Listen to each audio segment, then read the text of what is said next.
second by Commissioner Price. All in favor? Aye. All opposed? It passes. Do we hear a motion for approval of the October and November minutes? So moved. Moved by Commissioner Cotton. Second by Commissioner Williams. All in favor? Aye. All opposed? Thank you. Good. Do we have any council members with us today? Mr. Preppett. Mr. Preppett, would you like to go ahead and speak now, or do you want to wait till the... I can wait, thank you. Okay, thanks. Appreciate you being here and appreciate your service. The metrics review. Melissa? Yes. So in November 2025, we had 15 pre-application conversations or inquiries, 50 permits issued, and of those 50, an additional 11 permits that were revised, and we did 107 inspections. Excellent, thank you. Busy week, a busy month. Yes. Then we now have the time for public comment for items not on public hearing. So if you're here to speak on items that are not on the public hearing, now if there are projects here that are on the agenda, we'll ask for those to be pulled off if anybody wants them pulled off. So it's not the time to speak to projects that will have a public hearing, but if you're here to speak on a project not on the public hearing, please come forward and state your name. Yeah, right, okay. If you'll turn on the microphone there and state your name, please. Hello, my name is William Wade, and I'm actually here based on an emergency on behalf of my mother. My mother's house burned down. Her house of 50 years burned down last February, and we're trying to just get it rebuilt. She's technically homeless right now. Her funds run out in April, and basically I sent everything in. So her application's been pushed to next month. What I sent in constitutes sufficient data for review per Metro Code 17.40.420. I have 3 notices by our neighbors who are they agree with that. She's one of them, next door neighbor, Ms. Smith. I fulfilled the application deadline. I did the public notice requirement.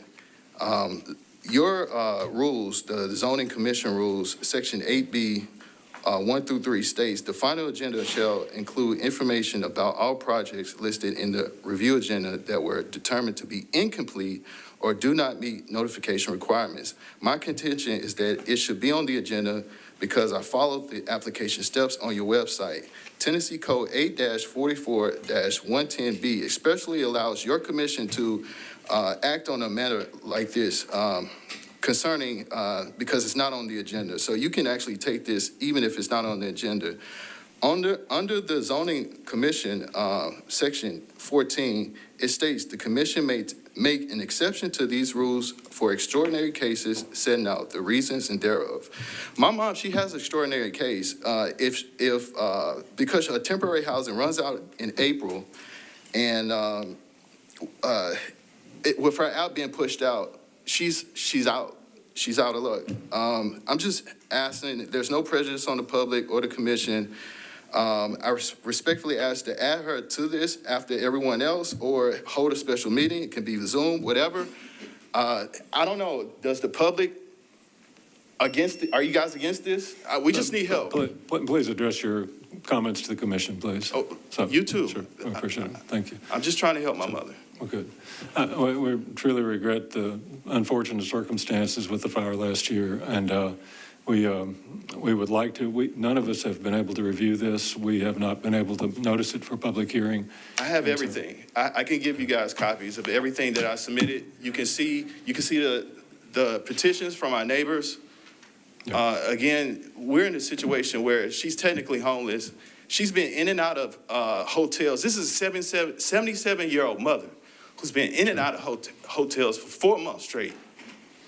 It's unbearable. It's been chaos, even dealing with the insurance who were shorting her. And then finally we get to the finish line to get this in, and we're just pushed without consideration of a woman who's been at that house for 50 years. Lord, she's probably been there before this commission was even started, paying taxes. We just need a shot. We have the notices that we have to do.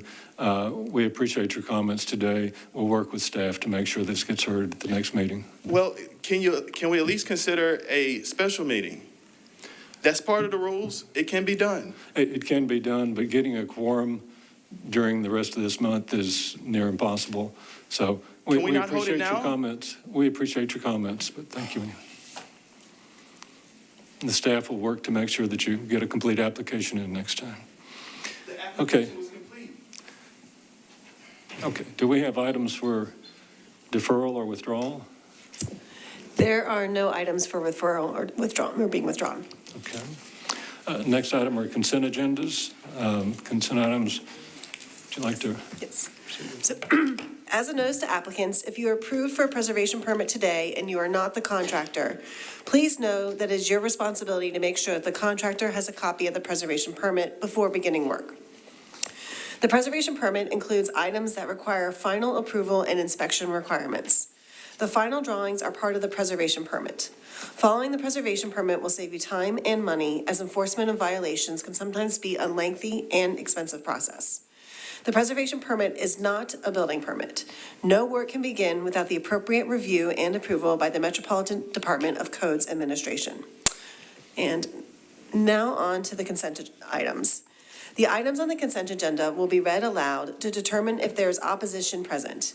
If there is opposition present, the items will be heard at the end of the meeting and a public hearing will be held on those items. Actually, I'm going to just make a small correction. So they're not going to be heard. The items pulled from consent will actually be heard before the designation items. If no opposition is present at the item, it will be placed on the consent agenda. As a notice to the public, consent items will be voted on at a single time.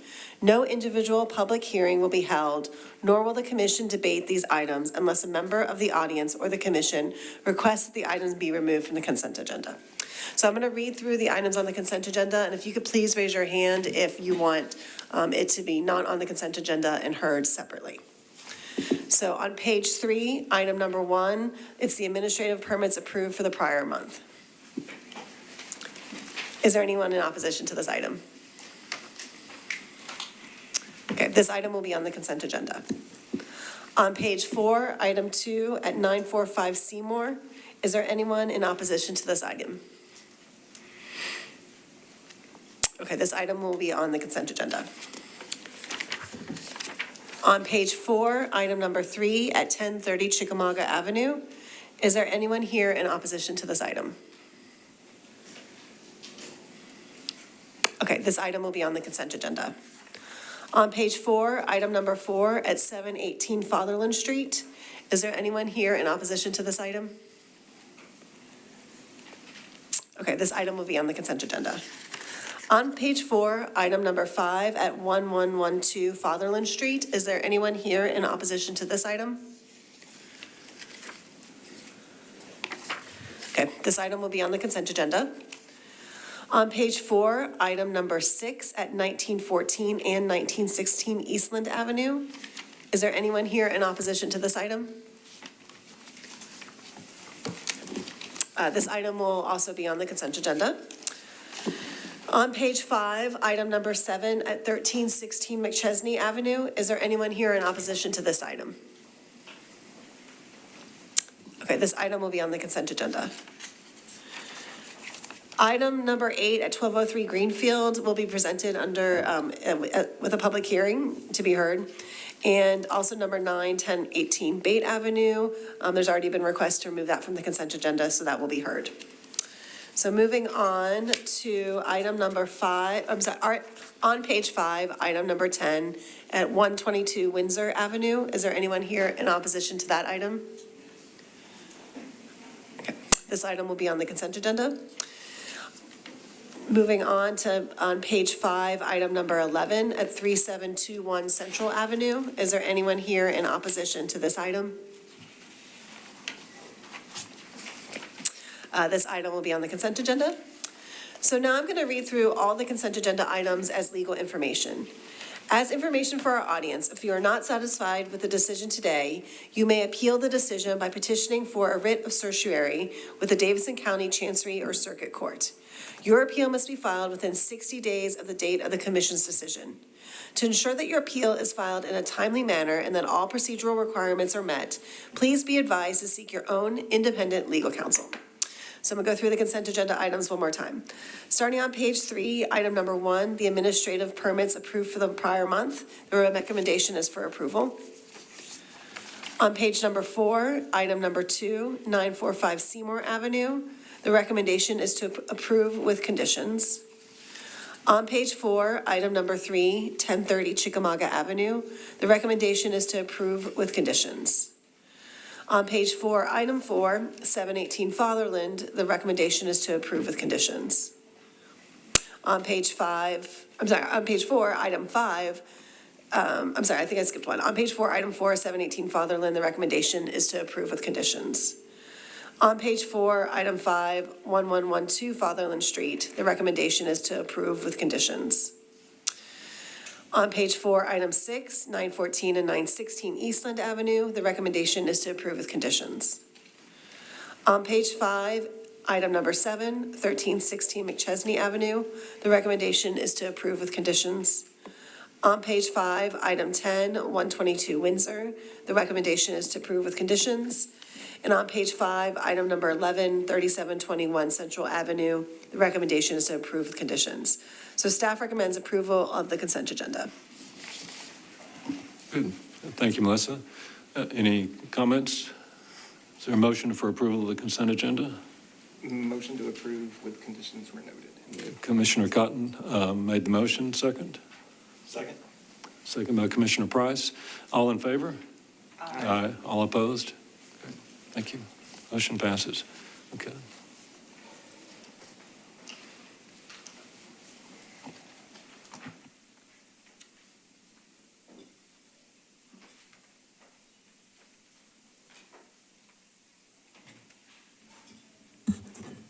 Okay, first up is 1203 Greenfield Avenue.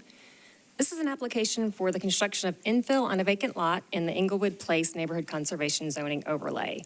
The commission approved a 1.5-story structure for this lot in 2023, but that project was never constructed. This is a different design with similar street-facing massing. You may remember this lot was created in 2017 when the large corner lot was divided into 3 lots. Infill was also proposed for the lot that faces onto Catherine Avenue. Back in 2023, you did approve that project. That has also not been constructed yet. But of note, the vehicular access for this lot is provided off Catherine, as you can see in this old site plan. This is the new site plan. The house proposed at 1203 Greenfield meets the base zoning setbacks.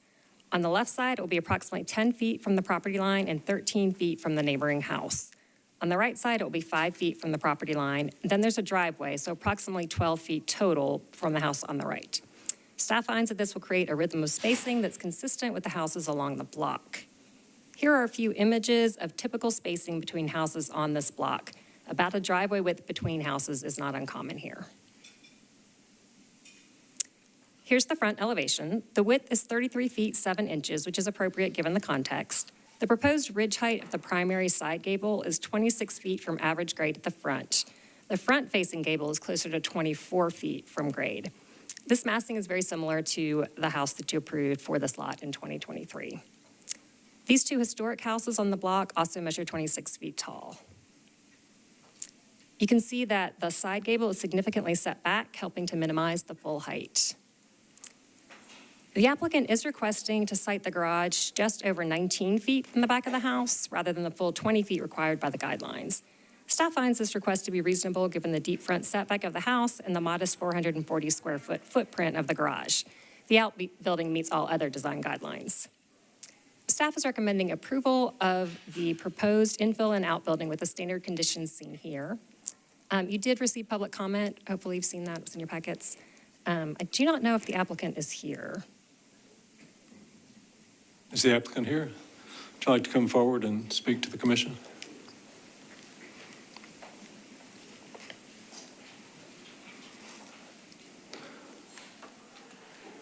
If you'll please give us your name and address. My name is James Swinney with Jim Swinney Construction. We're based out of Hendersonville. I'm really excited about this project because, you know, it's kind of, well, my grandmother was 4 doors up from it, and I was excited about building on the same street, you know.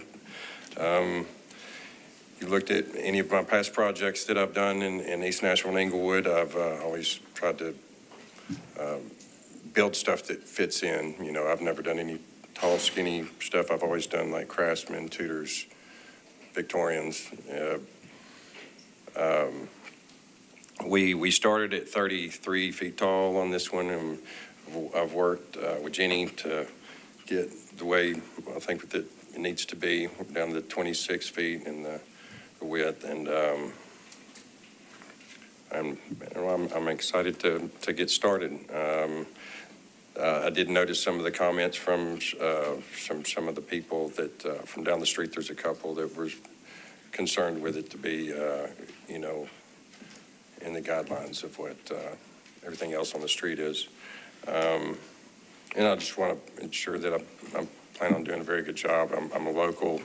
It's important to me that, you know, I'm going to be proud of this house. It's, if there are any concerns or you know, I'd like to address them. If anybody has any questions, I think that there was some stuff, you know, left unchecked that, you know, we'll get that ironed out as far as some of the materials to be used. I think the back door, someone I saw where that was not addressed, so I've got an idea or a door that I planned on using that I'd used in on another house in an overlay that I know you guys approved, so I'll make it easy. And anyway, do either of you have any questions for me? So you're in agreement with all the conditions that the staff has listed? Yes, sir. I'm glad the commission's here. There's, you know, it is a lot of hoops to jump through, and it's more trouble for, you know, people in my position. But I remember the last time I got something been running through the commission, it was, you had input on it. I didn't agree with it first, and after the project was done, I'm glad that you made the changes you did. So it turned out, I think, to look better than it would have initially. So. Great. Thank you, Mr. Sweeney. Well, I appreciate it. Thank you very much. Open public hearing, or are there people that wish to speak to this project from the public? Seeing none, we'll close public hearing. Oh, we have one. Come forward.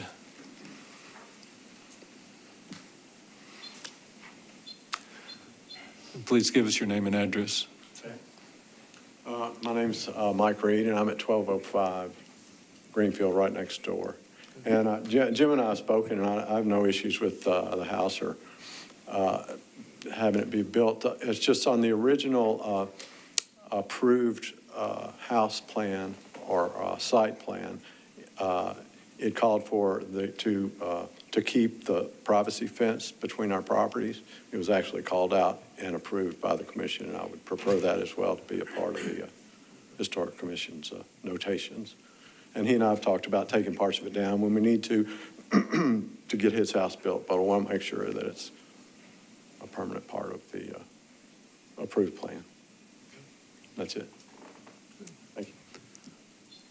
Can I just clarify that that may have been a note on maybe the subdivision? I don't know, but we do not review fencing in this overlay. Yeah, and I think fences are not part of our purview. We're not authorized to review that, but it sounds like you have a good conversation going, so that'll be great. Okay, thank you. Good. Any other comments for public hearing?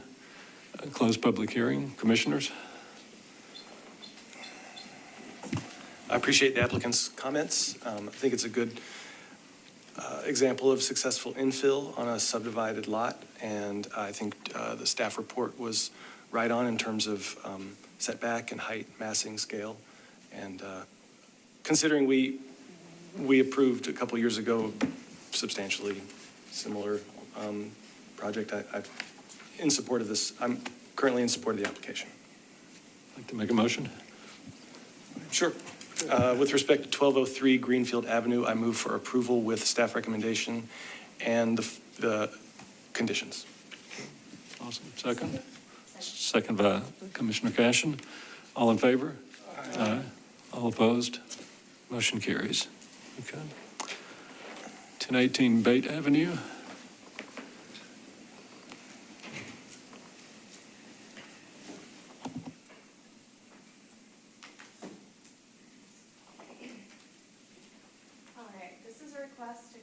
construct an addition at 1018 Bate Avenue. The house at 1018 Bate Avenue is a one-story bungalow that was constructed circa 1931 and contributes to the historic character of the Waverly Belmont neighborhood conservation zoning overlay. Okay, sorry. So the proposed addition is located at the rear and extends wider on both sides of the historic house. It slightly more than doubles the existing footprint. The new construction would add approximately 1,260 square feet to the existing footprint of approximately 1,210 square feet, so just slightly more than doubling. There is an existing rear addition that's to be demolished, which is indicated by the dash line at the rear of the historic house, which is shown in yellow on your screen. Staff finds that the proposed wider portions, as well as the footprint, are appropriate in this case for several reasons. One, the historic house. Oh.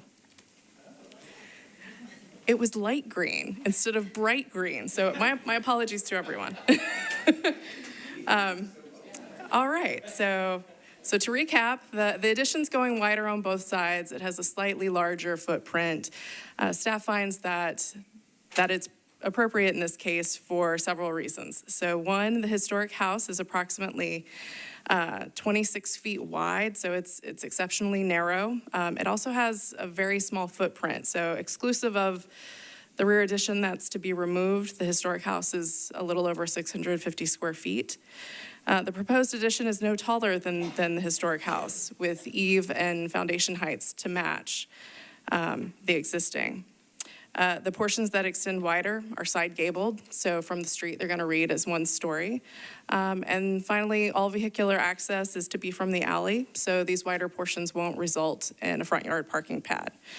So also just a note on the site plan, it is showing an outbuilding that was not included with this application, so it'll be something they'll come back with later. Here's the proposed front elevation. No changes to the front. Openings are proposed. You can see the addition going wider on both sides. The applicant included 3D renderings, which are especially helpful to show the scale of this addition when it's going wider. So here's the left side, and here's the right. And here's the proposed left side elevation. The plan includes replacing the gable vents on both sides with windows that are slightly taller than the existing vents, just for egress. The house is currently clad in asbestos siding, and full replacement is desired. Since siding replacement is reviewed in this overlay, staff recommends a condition that the original siding, if it's existing under the asbestos, is still there. Once the asbestos is removed, that it be reviewed to determine if full replacement is warranted. All right.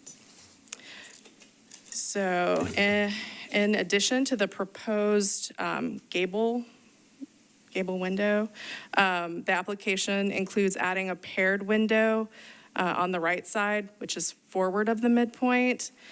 Adding windows forward of the midpoint does not meet the design guidelines for partial demolition of openings. However, once that asbestos siding is removed, there's a chance that the siding itself or the framing will indicate that there may have been openings in that location previously. With the evidence currently available, staff would recommend not adding an opening in that location, but recognizes that if evidence were to indicate there was previously an opening, then a window could be added and that could be permitted administratively. So here is the rear. And in conclusion, staff recommends approval of the addition with the conditions set forth in the staff recommendation. I have spoken with the applicant. He is in agreement with these conditions and I believe is here. Applicant, please come forward if you want to speak.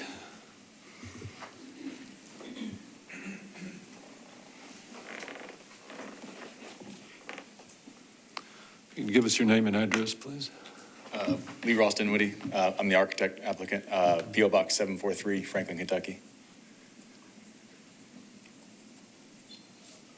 So the house is 24 feet wide and 19 feet tall with a center chimney. So, we have a 50-foot lot and a 24-foot wide house. So addition on both sides. In this case, we thought seemed inevitable, especially since we don't qualify for a ridge raise with a center chimney. And we think from the ghosting on the plaster on the inside, or the drywall on the inside, that there used to be a window on the right. So we're okay if we're not allowed the window on the right, but we think there used to be one. We'll find the framing and could put one in there. But that's fine as a condition. We try to be as gentle as possible with the side additions. We just had a really narrow house on a wider lot. So we tried to, we are no taller than the existing house. I think we're 6 feet wider on one side and 9 on the other. Great. Thank you. Difficult project, isn't it? Yes, sir. Yes, sir. Thank you. Good. Okay. Anything else? Just a couple clarifying questions to save Sure. confusion. There was mention of replacing the venting in the attic space on the second floor of the existing house. Will there be sleeping rooms or bedrooms that are above that, or no? There, in that particular area, it's a bonus room and a laundry room, so no. I ask, having gone down this alley before, because of the shape of that window, I doubt on a double hung that you'd get egress out of that, and probably not even close. And I know there's some single hung, rollouts that are shown on the back, which I assume is a bedroom. Just wanted to make that clarification so we didn't end up with a single hung and back and forth and changes as you go. But it sounds like you've got that under control. Yeah, for clarification, the window's not for egress. It's just for, daylight and fresh air. Great. Also nice to have, but maybe not required by code. Sure. Thank you. All right, thank you. Appreciate that. Thank you. Open to public hearing. Are there people who wish to speak about this project? Seeing none, close public hearing. Commissioners? I'll out myself. I asked this to be pulled off consent agenda just because since I'm still, this is the consent agenda from my last term serving is different. Just, I thought since the couple of things were a little bit, it more than doubled the size of the home. It was wider on both sides, which again are all the could be appropriate. So I just really wanted to make sure that we pulled it off to discuss and make sure that we all saw it. And thank you for the presentation, Melissa. Again, it's not that I had an actual problem with it. It was more of just really wanted on the record, maybe a little bit of discussion about why we think it's appropriate, not just a little more so than from staff report. So again, I think with this, it is a exceptionally small house. I think they have done a nice job of keeping that single form. Whether it's because they couldn't get a ridge raise or not, what they ended up with does look nice. And so I just, again, wanted to make sure all the commissioners, just saw it. And if anyone had any comments on it, there wasn't something that I really had a problem with, but just wanted to call out that there are some special cases here that are happening all on one property. So if anyone else has any thoughts.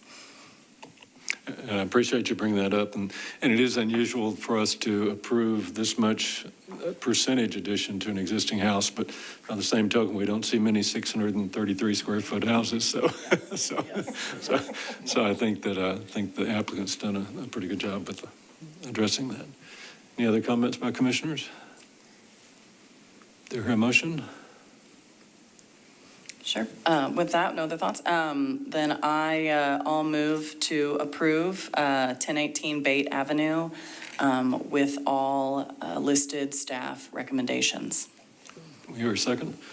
Second. Second by Commissioner Cashin. All in favor? Aye. All opposed? Great. Motion passes. Thank you.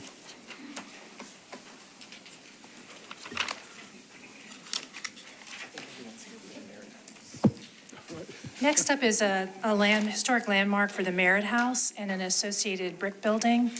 As part of rezoning the larger areas in SP, the developer agreed to landmark this house and outbuilding once they moved it just a few feet over, and that has been accomplished, so they have filed for that designation. Caroline Eller from the Metro Historical Commission, she's the one who conducted all this great research and wrote all the documents in your staff, so she's here to give a summary of that history. Excellent. Thank you so much. I'm very excited to be here with all of you guys today, and I want to thank the commission for making some time to hear me on the research side of this. I also want to thank Robin for reaching out and asking me to present to you.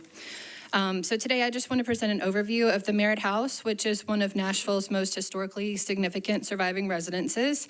I just want to do a quick overview on its early origins, its architectural evolution, and some of the families and the individuals that are connected to this property for over more than 2 centuries. The house stands as a rare intact 19th century Italianate style home with an earlier log core, which reveals a layered story that predates the surrounding neighborhood. So though the Merritt House currently presents as an Italianate house, the earliest portion of the structure may date as early as the 1780s or 90s, and it's believed to be associated with pioneer settler Captain John Rains. In 1784, Rains built a nearby fort named Rains Station, which enclosed a spring about 1 block south of the Merritt House.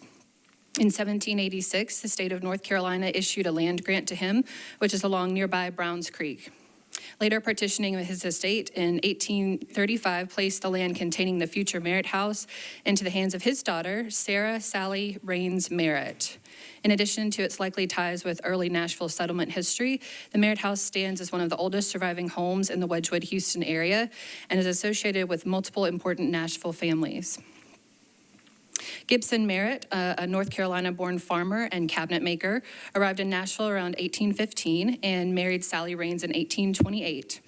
Their marriage certificate displays here at the upper right. According to the tax rolls shown at the lower right, he owned 44 acres and 3 enslaved individuals in 1839, which is a reflection of his growing status. By the 1850s, he held valuable real estate, and the Merritt farm produced oats, vegetables, and livestock, which was sold at Nashville City Market. The 1850 slave schedule for Davidson County shows 11 enslaved African-American persons, ranging from ages 2 to 35 years under his ownership. The 1860 map shown here depict the Merritt land stretching from South Cherry Street west beyond the railroad. Please note that these 2 examples are drawn with the west oriented at the top end. 2 major structures appeared on the estate, a smaller dwelling at the lower left or southeast corner, and a larger residence positioned in the vicinity of where the Merritt House stood prior to its recent relocation. Surrounding outbuildings and agricultural areas suggest that the estate was not only a home, but a functioning farm operation that encompassed 45 acres by 1860. As shown to the right and the lower right corner on these maps, the areas north and northeast of the Merritt estate had fairly dense historical development, while the properties to the south are more sparsely populated at that time. During the Civil War, the Merritt estate sustained significant damage, especially from timber cut, ironically, by the city of Nashville. In 1866, Gibson Merritt sued the city for $50,000, but ultimately he only recovered $5,000. He died in 1872 at his country home on Lebanon Pike, over near an area called McWhortersville, marking at the end of the first major chapter in the property's ownership. Merritt's estate was considered large enough to appear prominently on the widely referenced 1871 Wilbur Foster map shown here.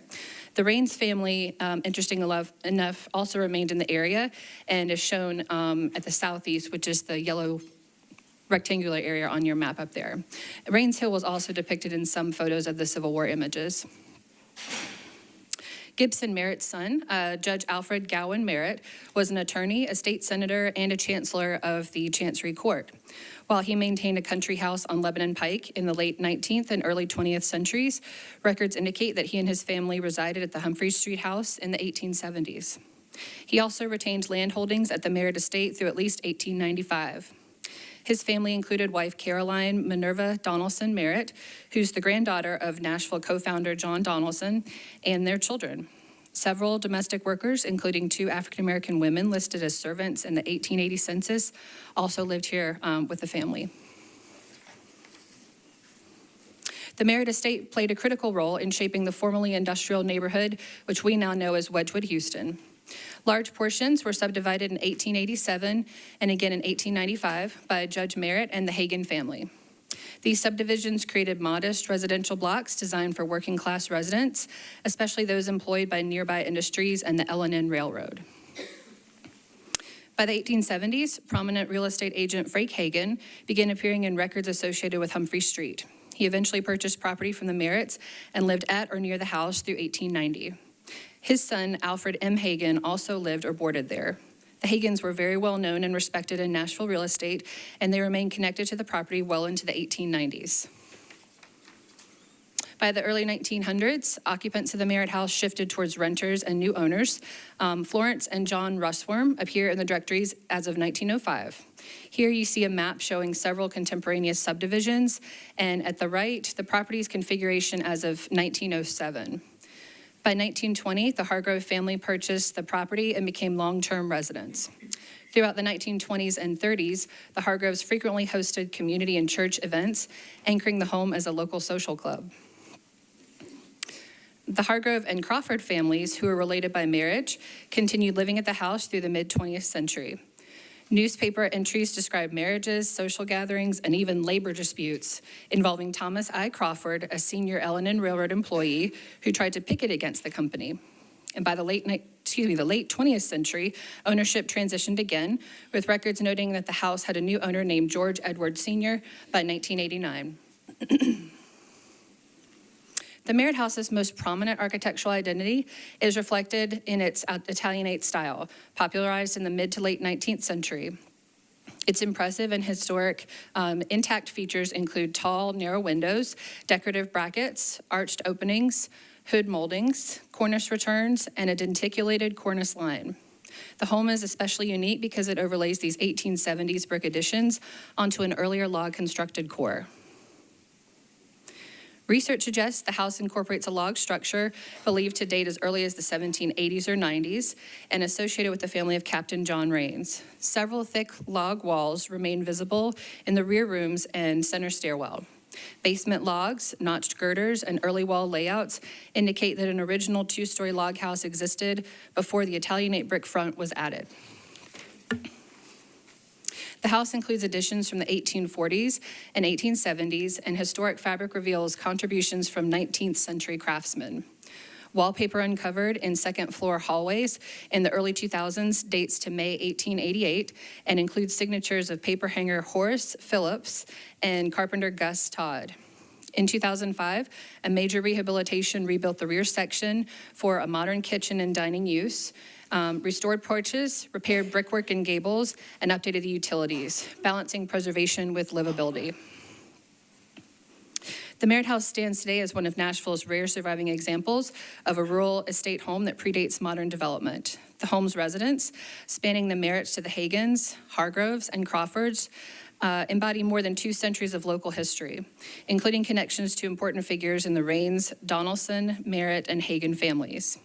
The Merritt House's layered construction, from log cabin to Italianate residence, reflects the arc of the area's transition from frontier farmland to a railroad-supported working-class neighborhood known today as Wedgwood, Houston. So as we conclude, I would like to share a short video on the Merritt House, courtesy of AJ Capital. In 2008, the property received an MHC Preservation Award for the significant rehabilitation that made the building more stable and livable. Many historical interior features remain intact, including floors, moldings, and fireplaces. As we've seen, several maps trace the Merritt Estate role in the historical development of South Nashville. Old family photos provide insight on the Merritt House and the state's historical appearance and environs, and these records demonstrate how the building and surrounding areas have changed over time. Preservation efforts are underway that will retain and activate this important historical building and showcase its unique identity. The Merritt House has been moved a short distance within the parcel, and our office conducted multiple documentation and archaeological efforts to assist in and inform the broader preservation strategy. Phase 1 archaeology uncovered a thick layer of coal ash with large iron hooks, terracotta drainage pipe, cut nails, coal, window glass, plaster, porcelain, and whiteware.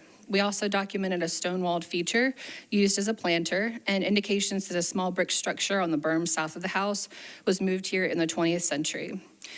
As part of this new development, the Merritt House will remain a prominent fixture of this community for many years to come.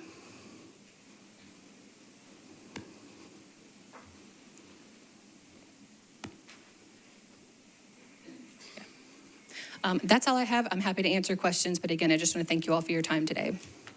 Great. Thank you, Ms. Eller. Wonderful staff report and wonderful presentation. Thank you. Are there any comments, questions for Ms. Eller? No, just to echo that, thank you. It was so interesting to read and learn, and thank you for your presentation. I'm lucky enough to be able to sit on Historical Commission where Caroline presents to us regularly. So just shout out to the work that she does and the rest of the staff on that commission as well, in addition to ours. But thank you. Great.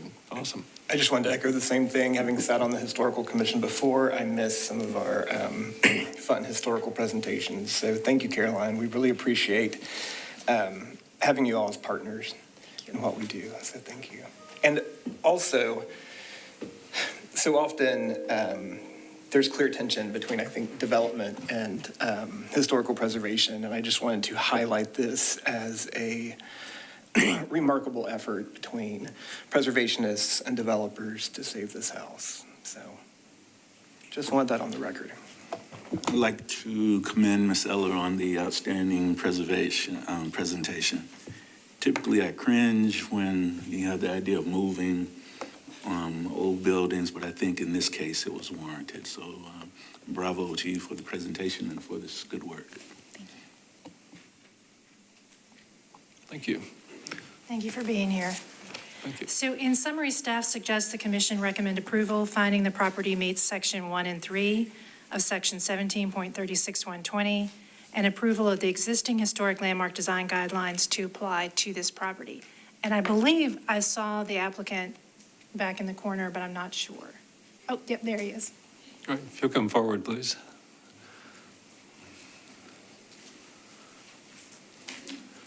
Hi, everyone. My name is Pablo David, representative of AJ Capital. Thank you, Robin and staff, for the wonderful report. That's a little hard to follow up.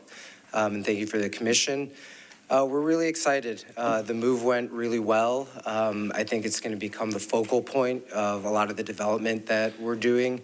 We moved it about 60 feet northwest of the original site. So as you go up Brown Street and hit Humphreys, that's going to be exactly what you're looking at. It's going to be public. We want to make sure that people get to go inside, enjoy it as a space. We're not exactly sure, but it's definitely going to be event-oriented, getting kids to go there on field trips, and something that we think is really special. There's about a 2-acre lawn that's going to be in front of it. We're going to dedicate that to Nashville and Metro Parks, and we're going to privately maintain it so people can picnic, in the shadow of the Merritt Mansion and really just kind of sit and enjoy the house for what it is. Yeah, happy to answer any questions if you have them. Mr. David, I want to commend your efforts there in AJ Capitals. Appreciate if you'll take our appreciation back. Many of us have driven by that house for years and hoped that it wouldn't go the way of the landfill. And we appreciate the care and stewardship that you're providing for that house and the way it's going to be the centerpiece of this new development. It's, as has been said, so many times development and preservation seem to be at odds, but you've truly shown that preservation and development can actually produce more than 1 + 1 and create dynamic communities. We thank you for that. Thank you. So, Robin, do we have a public hearing for this too? Okay. So, does anyone in the audience wish to speak to this project? I'll open the public hearing. Seeing none, close public hearing. And just to remind everyone, this is not an approval. This is a recommendation to the council. As it is a zoning overlay, it goes to Planning Commission, then council. So this is our recommendation. So you can see the recommendation on the screen. Do I hear a motion or have discussion? So just for clarity of those present, so we're reviewing it and deciding if it is historically appropriate and meets the guidelines, not necessarily whether it's a good idea or not necessarily. That happens in some of the later steps. For those in the galley who are here for other items, that's kind of what we do. So for what it's worth. And I wanted to say, I didn't get a chance to say this as a neighbor. I want to thank AJ Capital as well. I live in this neighborhood, and certainly it'll be put to good use and is a great addition. That's all I've got. Thanks. And well taken point that the Planning Commission and the Historic Zoning Commission have different purviews and different emphases. Okay. Any other comments or a motion? I'll make the motion to recommend approval for the historic designation and the adoption of the existing historic landmark design guidelines for this site. Excellent. We are second. Second from Dr. Williams. All in favor? Aye. All opposed? Okay. Thank you. Great. Thanks so much to everyone. Okay. Next up is an historic overlay for potential for Green Hills East. This district is the namesake for the larger Green Hills area, and it's significant for its representation of the national initiative to promote home ownership and educate about modern materials and construction practices, which began in the late 1920s. Development of this specific neighborhood began in 1926 on North and South Observatory Drives. The district is significant for its connection with the home and demonstration movement, which began with the Secretary of the National Advisory Council's Better Homes in America campaign, and it took root with Home Sweet Home, a model home dedicated in 1923 in Washington, D.C. The home demonstration initiative was part of the progressive movement from the late 19th to early 20th centuries that aimed to reform female suffrage, education, working conditions, urbanization, industrialization, and child labor, among others. The movement was also influenced by the nation's involvement in World War I and its aftermath, aiming, quote, to create the desire for and to educate prospective homeowners to build better homes where happiness and contentment will reign, end quote. The Homeowners Institute took the lead on this movement by publishing home plans and information first in the New York Tribune and then through syndication. Publishing a plan book, creating a home ownership course, and selling a sets of plans, as well as organizing model homes. Theodore Roosevelt, who was then the Assistant Secretary of the Navy, supported the fact that demonstrations would have a far greater impact on the nation's goals than articles and books alone. In 1926, construction began on 16 model demonstration houses in cities across the country under the guidance of the Homeowners Service Institute. The purpose of the program was, again, to encourage home ownership, educate about advantages of using standard, nationally known materials and equipment, and good construction practices. Nashville took part in that movement with the first home constructed in the Green Hills subdivision, known as the Tennessean Model Home, which was located at 1637 South Observatory Drive. The home is located on the center or the bend in the largest horseshoe of the plateau in this new subdivision. Both the construction process and the finished product were open to the public, so promotion of the construction of the home in the Tennessean was used to not only sell ideas, but also materials, home goods, and of course, the neighborhood itself. The Tennessean published multiple model plans that were available at what was described as a low cost. Some of the homes in the district are similar to those plans, but not exact. So the revision showed how homeowners and developers customized stock plans to make houses of their own. The neighborhood was developed and sold as being a respite from urban living and remains such today with quiet streets, old-growth trees, and many of the original buildings. Alterations have certainly taken place, as they do in any neighborhood, to address changing needs, but the original architectural forms, designs, and setting are still evident. Even new construction, for the most part, has been respectful of the character of the street. The neighborhood spent more than a year discussing the potential overlay, working with their council member and making every effort to ensure everyone had an opportunity to get their questions answered. So I'll let them give you more details when we get to the public hearing. The current draft boundary is 69% contributing, and just to note that voting is not a part of the rezoning process.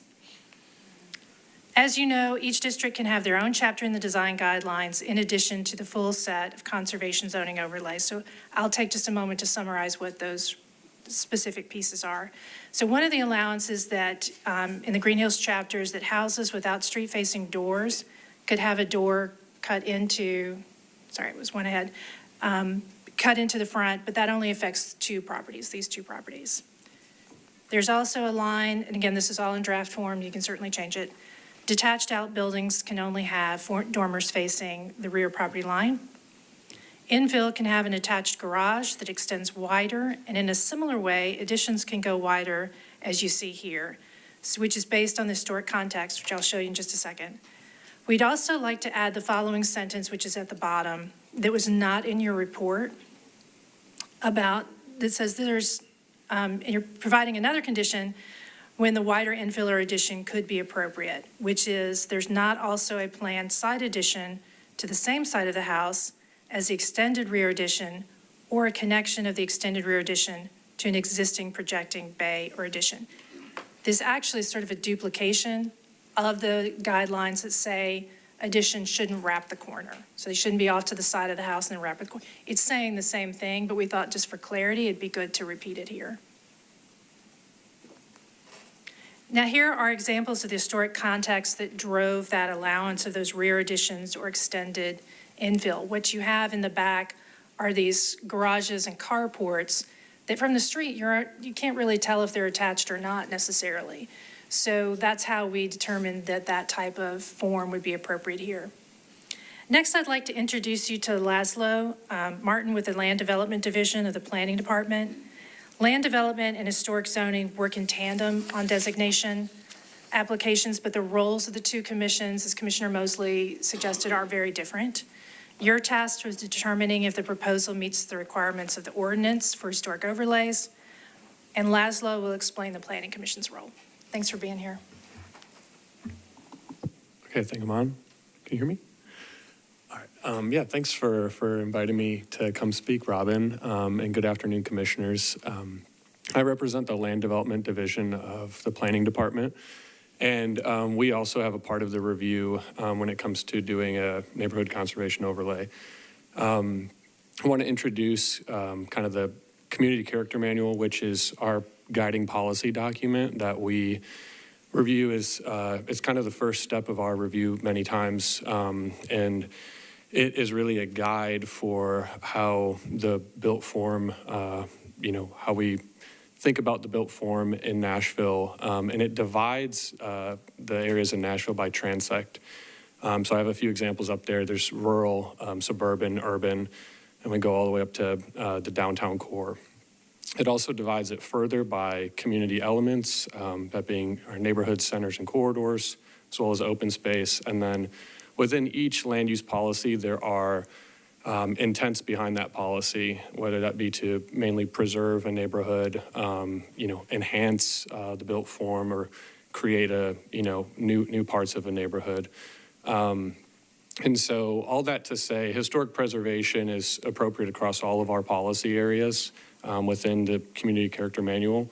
And I just wanted to note that it includes guidance for, how we review properties that have historically significant buildings, or additionally when they're adjacent to properties that have that. So our role is to do a separate review, but we also take into account historic's recommendation, the Community Character Manual as mentioned, and neighborhood context. So I wanted to note on here that the item is going to track for our Planning Commission as well.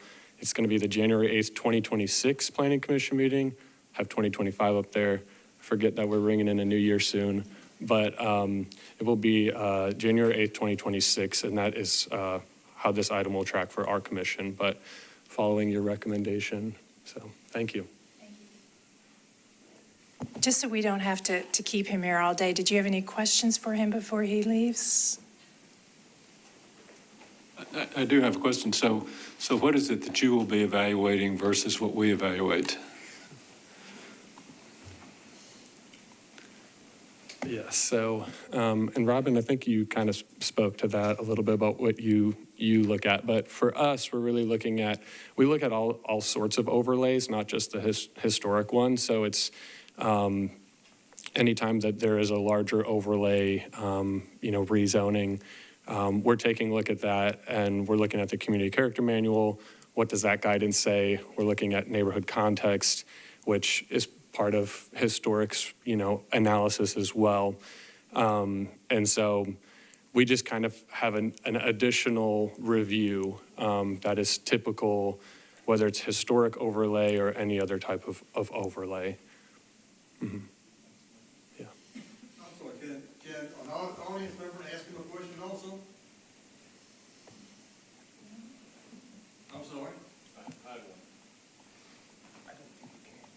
I think you can bring up one during the public hearing, so when we do that, so. Okay, sure. What's the current transect of this area? This one, suburban neighborhood maintenance, or transect, yeah. That transect is suburban, but the policy Neighborhood is maintenance. Yep. Okay, thank you. Okay, Thanks for being here. thank you. So in summary, staff recommends a recommendation to planning and to council of approval of the overlay and adoption of the draft design guidelines. So, Councilmember Prep, did you want to speak now, or would you rather wait till after the public hearing? I can speak now. Great, thank you.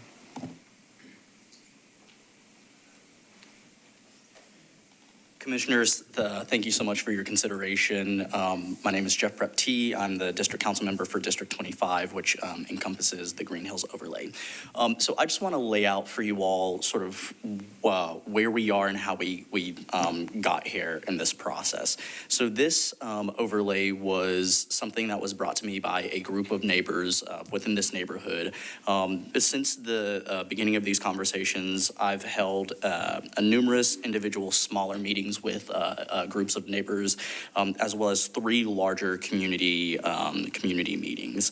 As was stated previously, within this overlay, there are a total of 119 homes or 119 parcels, with 83 of them being contributing homes, which equals around 69% of the homes. In advance of filing this legislation, a survey was sent to neighbors through which I received 72 responses. 40 of the 72 responses were from contributing homes, and I personally set the threshold that there would be required at least a minimum of 60% support through the neighborhood to be able to move this forward. What the final vote tally was that there were 51 votes in favor. I believe, if I'm reading my handwriting correctly, 17 votes opposed and 4 who were undecided. And within that calculation, I gave particular weight to those homes that are contributing homes. Again, 40 of the 72 responses were from contributing homes. So ultimately, this poll for this overlay received 70.8% support for this particular overlay. So this has been a process that I believe has been really focused on the voices within the district and taking into account both the voices in favor and opposed to it.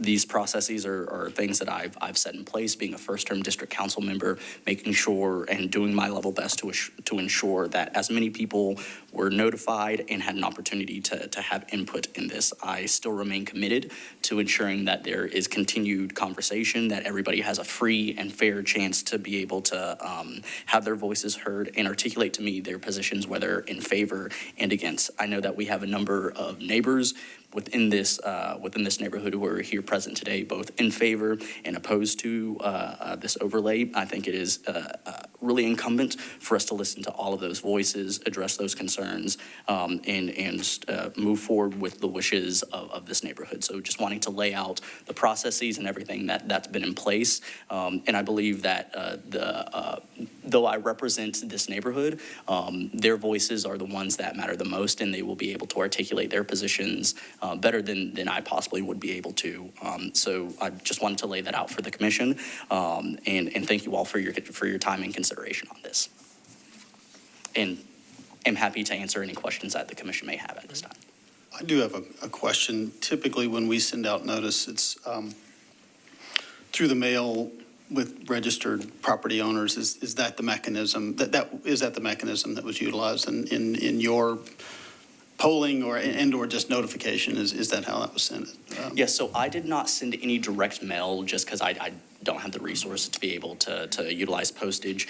The mechanisms that I utilized was collecting the contact information of folks who both attended the in-person community meetings, as well as asking for folks who were not able to be present to send me their contact information, and asking the neighbors to share contact information of folks who were not able to be present.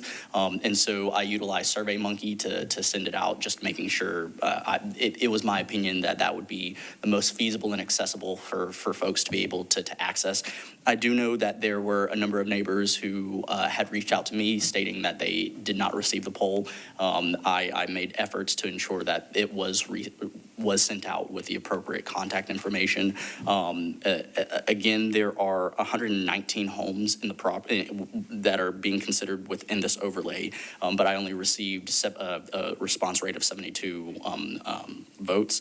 And I will also say that 4 of the votes that were cast were disqualified for not appropriately filling out the poll, but that's the route and the mechanisms that I utilized. Thanks for clarifying. Mm-hmm. Sure. Was the poll sent to email or text or both? Email. Okay. And just to clarify, you got 72 responses out of 119 parcels. Correct. And the percentages of favor, opposed, and undecided, those are percentages of the responses that you got. Correct. Thank you.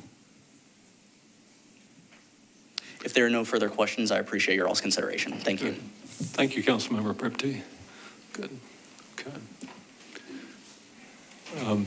Public hearing?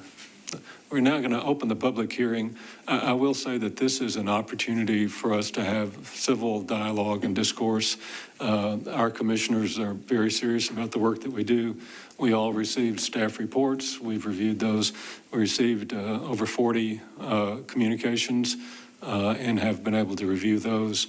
We look forward to hearing from everyone so that we can get everyone in before late this evening. We're going to limit each person to 2 minutes. So if you'll condense your remarks into 2 minutes, and we ask that you address the commission and not rebut somebody that may have spoken before you or address other neighbors. So anyone wishing to speak on this project, please come forward, and you can form a line so that we can keep this moving. Good afternoon, everyone. Before I introduce myself, and I was actually not having a lot of time to get here today, but I wrote something, so I'm going to read it so I can also be within the time. I just wanted to note that, and people will speak about this. Could you give us your name first, please? Yes, I just wanted to finish saying this. People will say this, but although Jeff has said that there was things done with the pool, there are some nuanced examples. So let me continue. Thank you.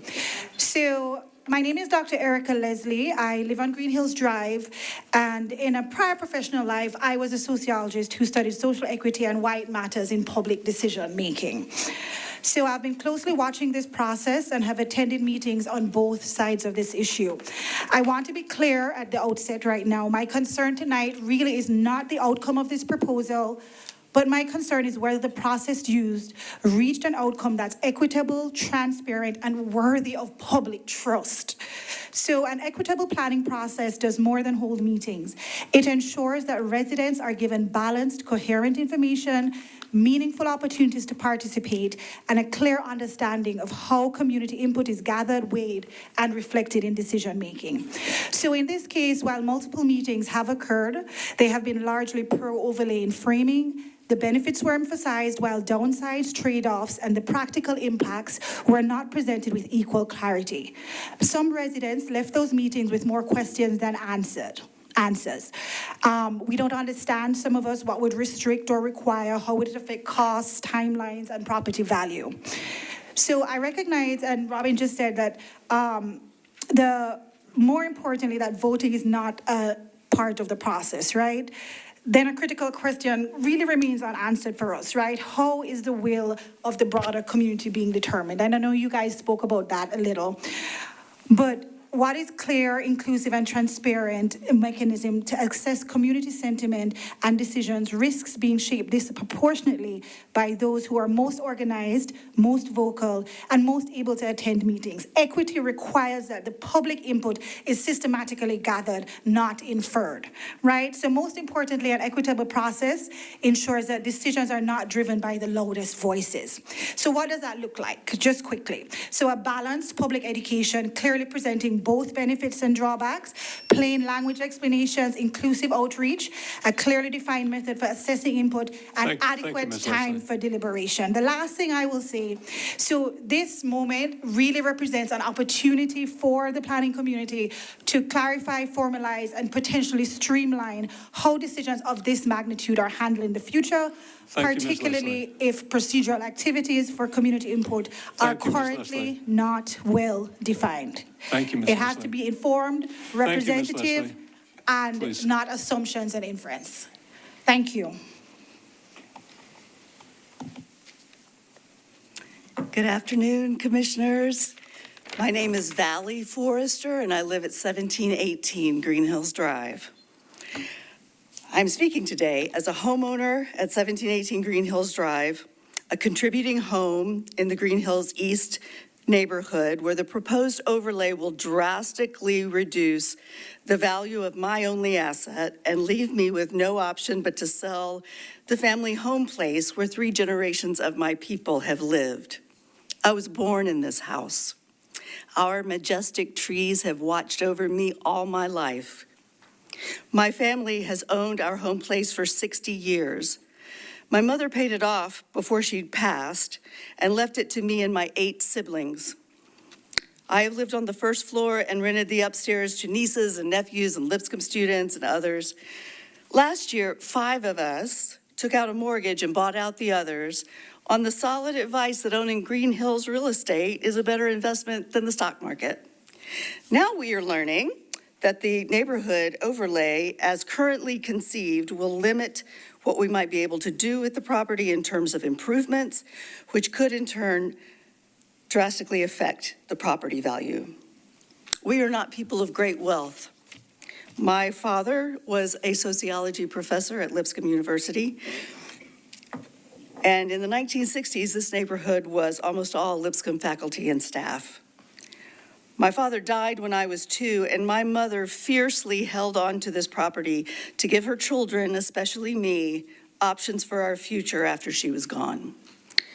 I was deeply alarmed to hear that the commission has already placed a 90-day moratorium on permits in our neighborhood prior to the final vote by Metro Council scheduled for March. It's as if the options my mom worked so hard to provide for her children have been obliterated by the stroke of a pen in the commission office before the elected officials have a chance to vote. Thank you, Ms. Forrester.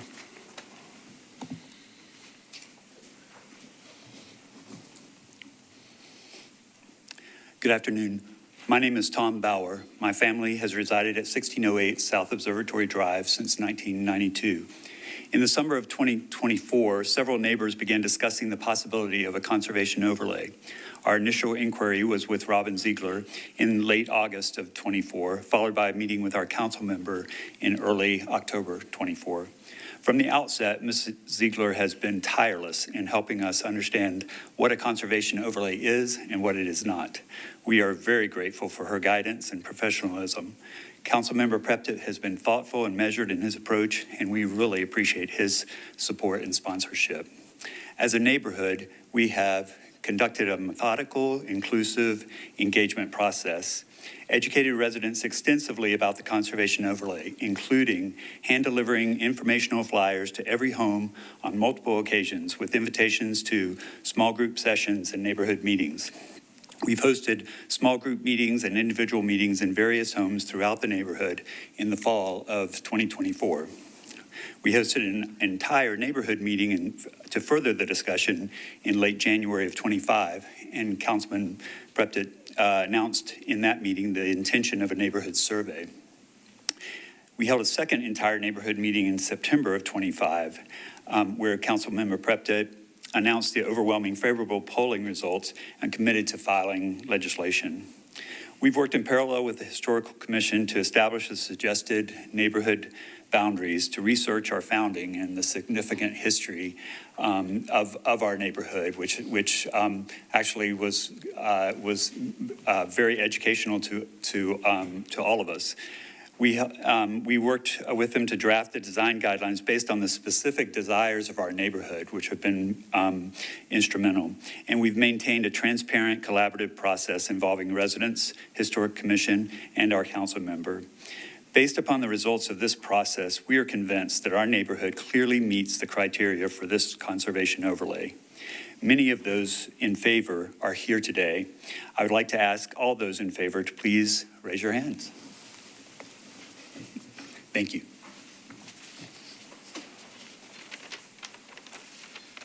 Good afternoon. Dr. David Perkins, 1701 Green Hills Drive. We moved into our house on Green Hills Drive in February of 1987. We love our house. We love our neighborhood. Just a brief word on connections. So a couple of months ago, we had some friends, business friends in from London. And as we were driving around town, there was a little bit of silence. And one of them spoke up and said, "Why do they do that?" And we all know what the issue is. "Well, what was the issue?" I asked. And he said, "Why are there all these lovely Tudor homes? And then they do this white thing that is completely out of touch with what it looks like the original aesthetic was." So anyway, that's business that we all know. It's a well-worn path. But because of that, increasingly, our neighborhood feels like a refuge. And I don't think it's only a refuge for the people that live there. I've seen it in cities I've worked in over the years, New York City, Los Angeles, Austin, particularly in my home turf of Philadelphia, areas of period-similar homes that get some city planning protection, and over time, they become loved by citizens citywide. And I think this is because they offer the notion our city still has a soul. And there are some aspects of our city and its life that cannot be bought. It's time to protect what remains. And what remains is enough to preserve the area's identity and history. My wife, Sue, and I support a conservation overlay that will put some limit on builders who have no sensitivity to the reasons that why we choose to live where we do. Thank you for your time.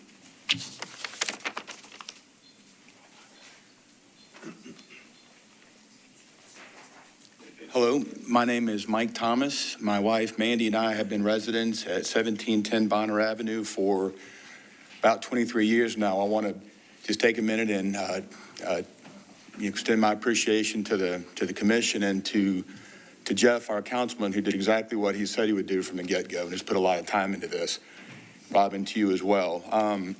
Hard to come in behind what Dave just said, but obviously I just want to reiterate some of the overwhelming results that took place from the survey that brought us to this point that Jeff conducted, nearly 70% in favor of such an overlay that, to Dave's point, will, in the opinions of us in favor of this, one of the few things remaining and left to protect some of the architectural integrity of a lot of the governing architecture in the area.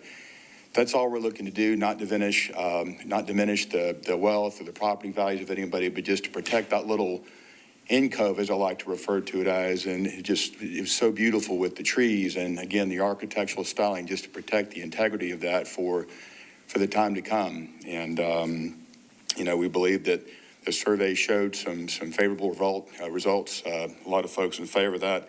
A lot of folks that here own homes that are contributing homes and very much in favor of that. So as are my wife and I, and that's all I have. Thank you all so much.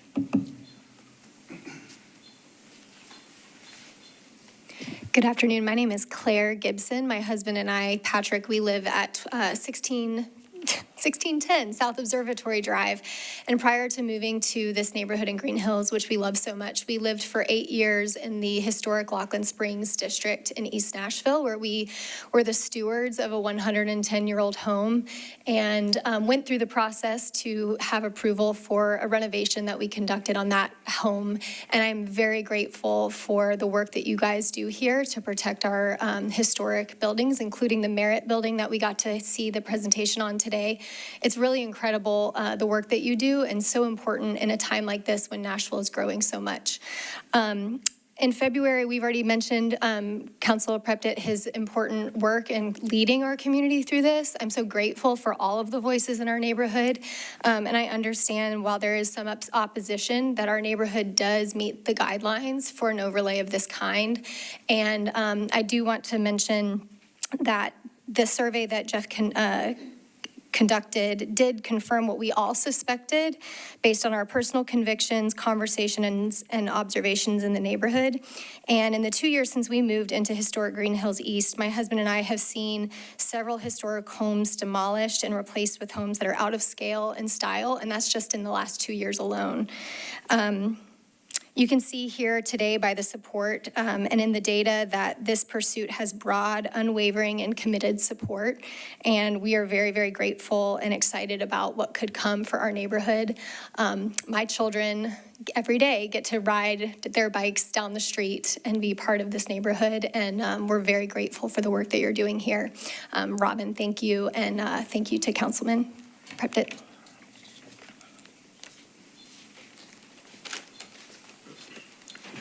Excuse me. My name is Barry Havens, and my 1607 Burton Avenue. My wife and I have lived here for the past 35 years.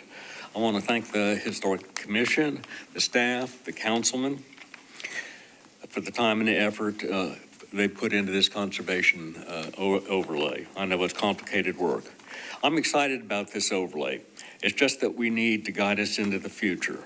The overlay will help protect the past and preserve the neighborhood for the future. At the same time, new construction, additions, and remodeling will have guidelines that will ensure that the work is compatible with the neighborhood and maintains its value. To my mind, the overlay is the responsible document to guide us into the future and make sure that the neighborhood is preserved. Thank you.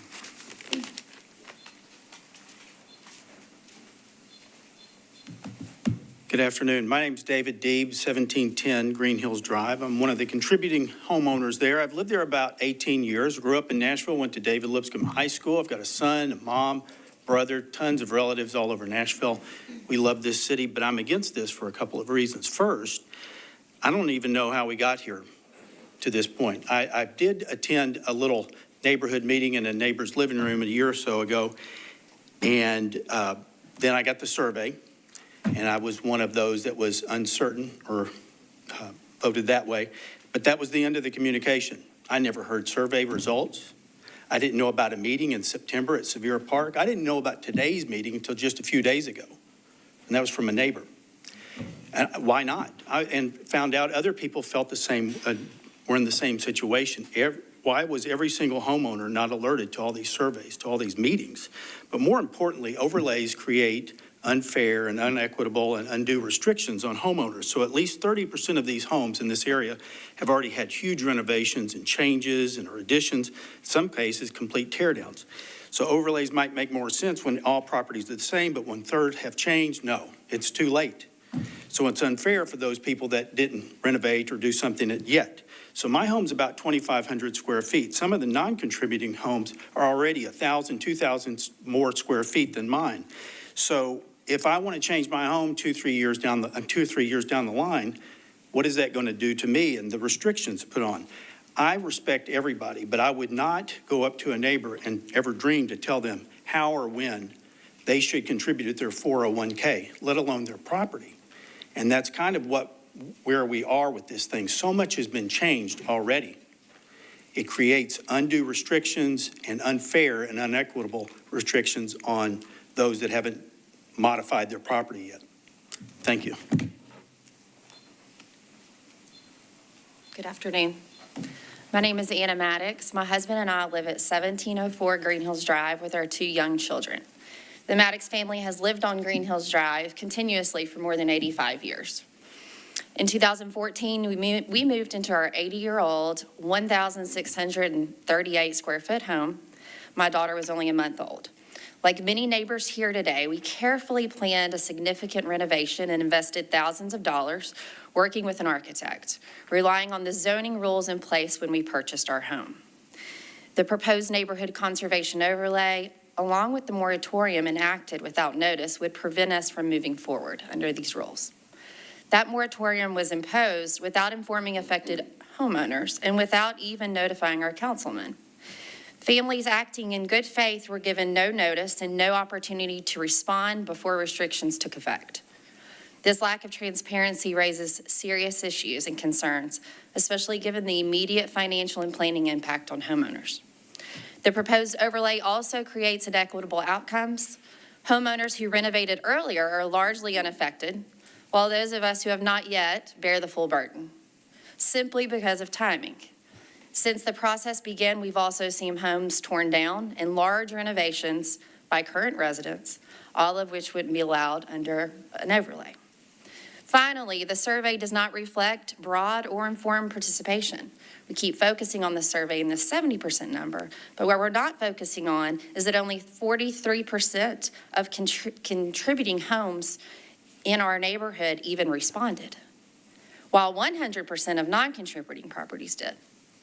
Many elderly neighbors were unaware of the survey or unable to access it, and many neighbors believed the survey was not an official vote. Imposing this overlay after significant redevelopment without equitable outreach and without fully considering less restrictive alternatives goes too far. I respectfully ask the Commission to reject this overlay or pause consideration. I also have notarized statements that I brought.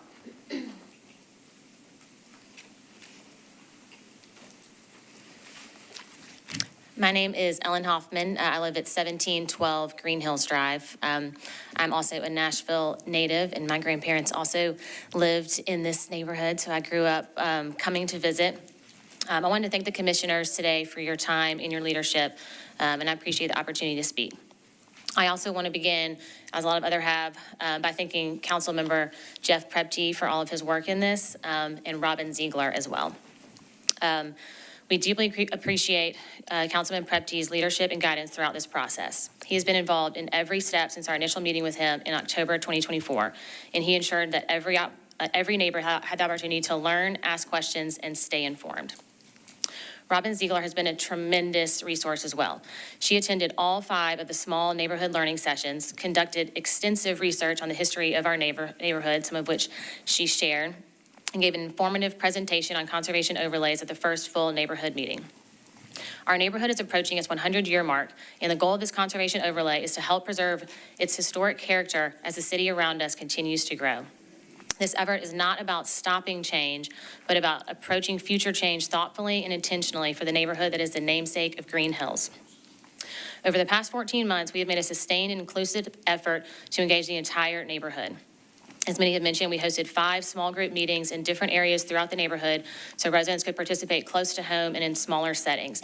And for each of those and the larger community meetings, there were several of us, me personally, who ensured that every single resident received a printed flyer in their mailbox to attend and learn about the meetings.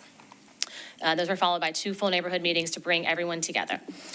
This conservation overlay provides a framework for compatibility and predictability as changes occur over time, helping to maintain the neighborhood's defining characteristics as it evolves. Thank you for your time. This has been a thoughtful, community-led effort, and we are grateful for your consideration and for the city's partnership in helping us plan responsibly for the future. Hello. I also want to thank all of you for your service to our city and the opportunity that we are having right now to vocalize our desire. My name is Debbie Bannister. My husband Brown and I moved into our home on 1612 South Observatory Drive about 8 years ago. We were making a big career change, and he was employed by Lipscomb University to help grow the music department. We purchased the home from another faculty member from Lipscomb, and we really appreciated the proximity of the house and to the school. And we love the culture of our neighborhood.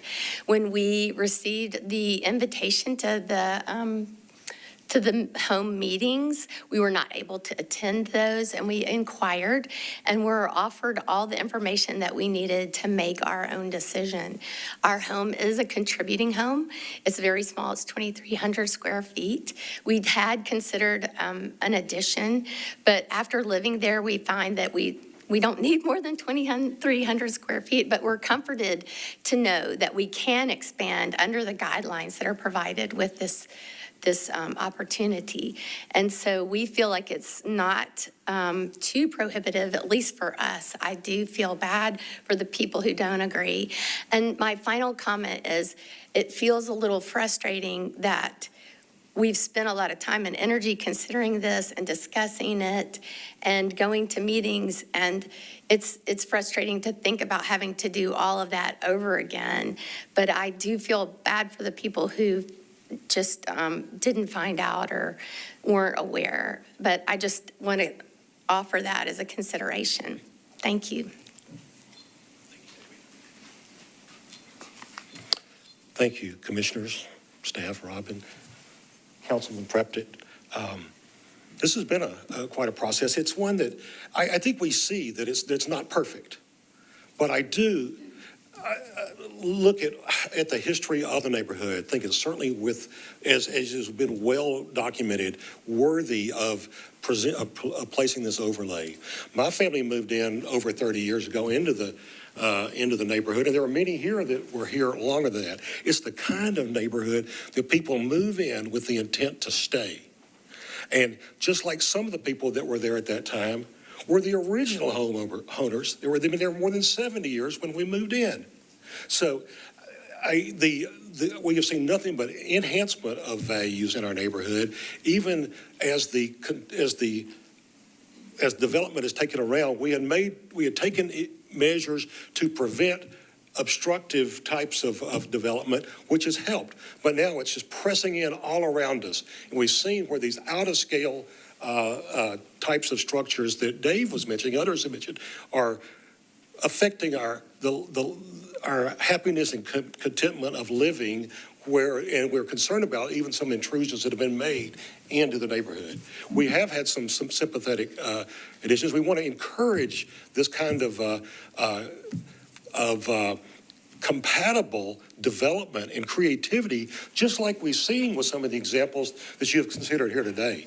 And so I really appreciate and love the opportunity to watch this and to watch this in work, because that's what we are looking for you to approve, and that's what we need in our neighborhood. So thank you once again, and could you give us your name, please? Yes. Oh, by the name, Steve Newton. I'm a retired architect now. As I said, been at 1722 Green Hills Drive, one of the two properties that had no front door. And so, yes, thank you.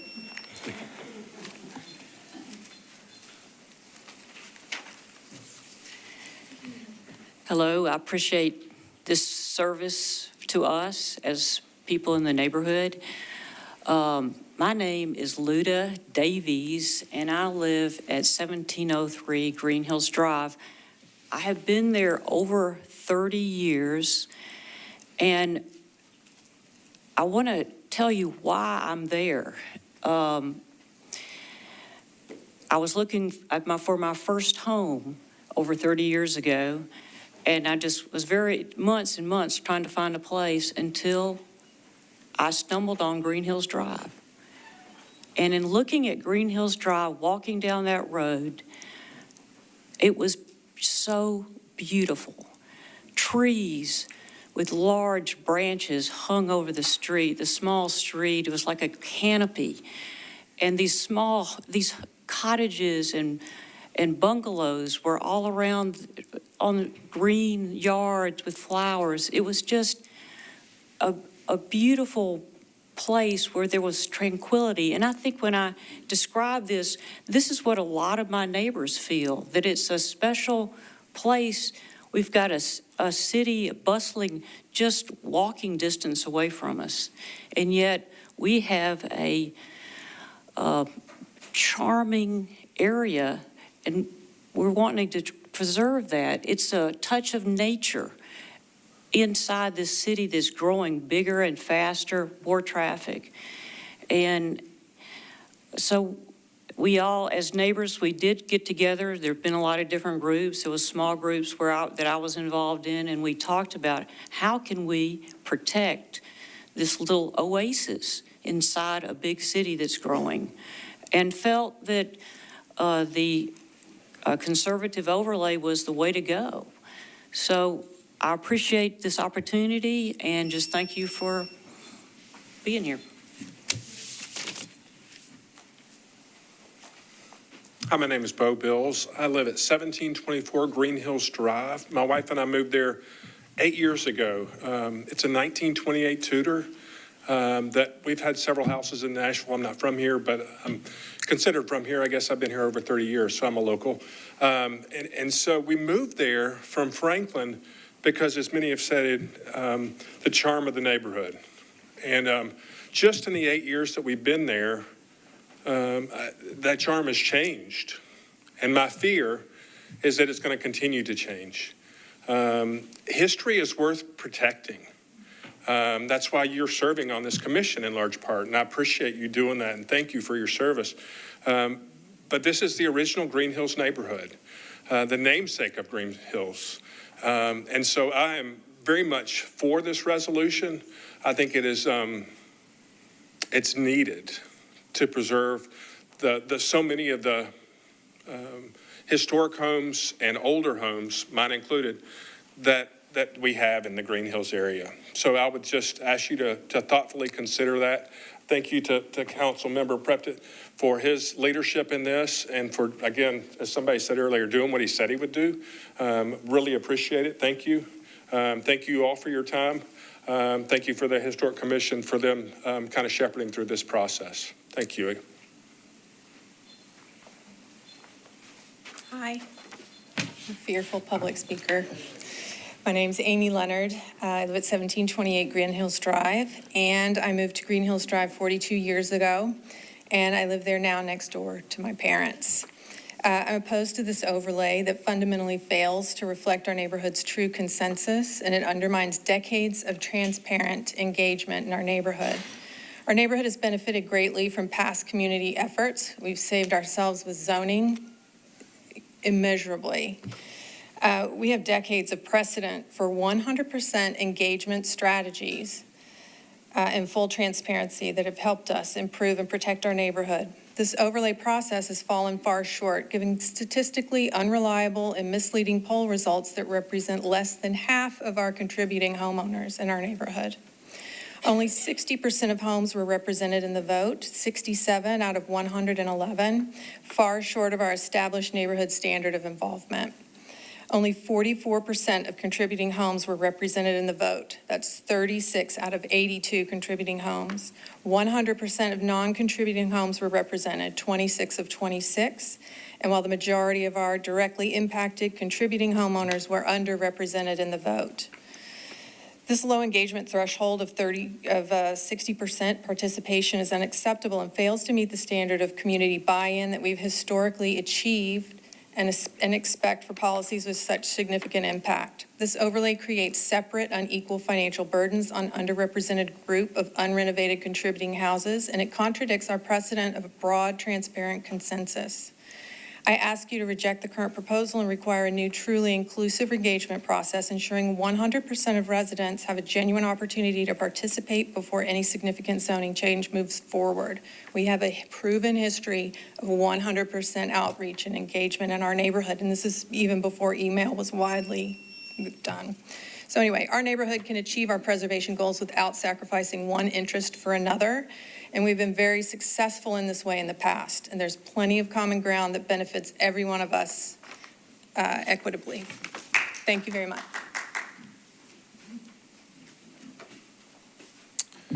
Good afternoon, commissioners. Thank you for your time, service, and listening to every single neighbor on both sides of this overlay. My name is David Greider. I'm the Executive Director of the Preservation Society of Nashville. And after nearly a year of us following the process and also engaging with some inquisitive neighbors, we've decided to support this overlay. We want to sincerely thank the council member, Jeff Preptit, and then also Robin Ziegler, who I've witnessed at meetings giving great factual guidance throughout the process. From a preservation perspective, Green Hills East represents exactly the type of neighborhood that conservation zoning was designed to address. And you've already heard from the expert staff about the historic values that are present there, so I won't repeat that. But what does stand out is the integrity of the process, and over the course of the year, the neighbors showed up, they asked hard questions. Of course, they don't all agree, but they did follow the process. And so both from a preservation and planning standpoint, the overlay reflects a great coordination between neighbors, their council member, and city resources. So with that, PSN supports this overlay, and we appreciate your time.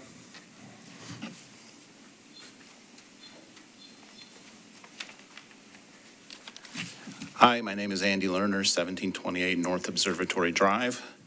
I haven't been there as long as most of the folks that speak to you, and I don't have a long family history in Nashville. So, thanks for letting me speak. I've attended a number of the public meetings and some of the smaller local meetings. Choosing not to speak, really. This is the first time I've spoken. I instead decided to listen. And what I was listening for was a very clear, articulated goal, which before today I really hadn't heard. I also listened for assurances that the covenants, the restrictions that were going to be placed on homeowners wouldn't be inequitably or financially harder on one family than another. I really haven't heard any. What I have heard is that everybody in the neighborhood is concerned about development that's going to change the character of the neighborhood, which is good. It's a nice neighborhood. It's filled with nice people, smart, articulate people. So this has been a real education, and I appreciate it. I don't think I could make any of the points that they've made better or stronger, so I'll opt for brevity. We had difficulty getting engagement, unlike some of the other people here. I mean, we had to actually request the survey a number of times. We had to request a number of times to get on the email. I'm not sure the results are reflective of the community. I don't really think there's a great consensus, and I don't think that you're going to get a good result, from less than complete data. No policy that's enacted to meet the goals of the interested few really stands a chance of serving the community as a whole. Thanks again. Hi, my name is Brad Forrester. I'm one of the owners of 1718 Green Hills Drive. My sister spoke earlier, and I'm opposed to the overlay. We moved there in 1965. It was a duplex. We had tenants upstairs, so we were kind of grandfathered into duplex status when the later rezoning occurred. We're one of 3 or 4 duplexes, I think, still in the district. When the neighborhood discussions of the overlay first arose, I heard neighbors specifically worried about tall skinnies and similar developments. But it's been more than a year, and since those discussions, and a lot has changed. Just last night, Metro Council approved an ordinance, 251006, which addresses the tall skinnies, I hope, adequately in R10 and R10S and other zoning categories by a vote of 20-6. So this overlay does a lot more than merely addressing the tall skinnies, which may have been addressed otherwise. Also, I've heard discussion about this moratorium, and I don't know whether there really is a moratorium or if there is a moratorium, where it came from. My company sort of tracks those kinds of things, and this a moratorium in this kind of situation seems to be illegal in 2025. Back 2 years ago in 2023, the General Assembly, as you no doubt know, passed a law stating that, declaring that property owners should expect the merits of a permit application will be judged on the law in effect at the time of the application, and the interests of property owners to use their property as they see fit shouldn't be violated. Thank you.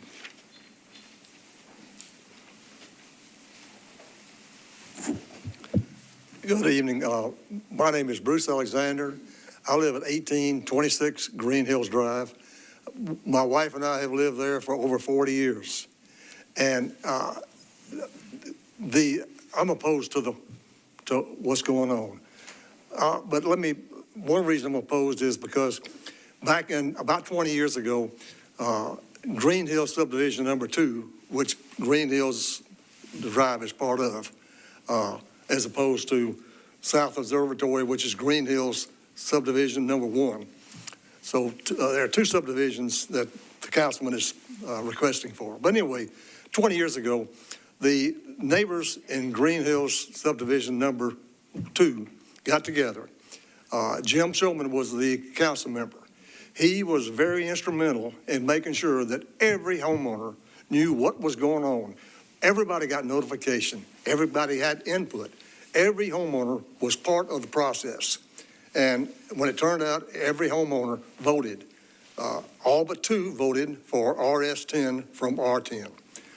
2 voted that they didn't want to change, so they remained R10. But the main thing is, this process was great because the council member really took an effort in making sure that we did everything we could. This hasn't happened in this process. There have been meetings and meetings. Most people really weren't notified.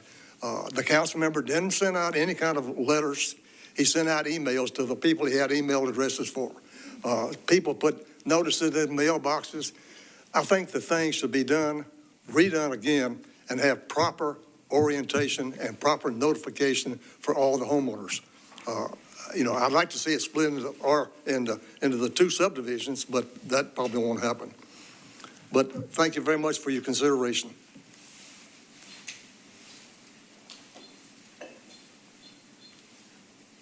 Hey, my name is Selena McCoy Carpenter, and I live at 1608 Green Hills Drive.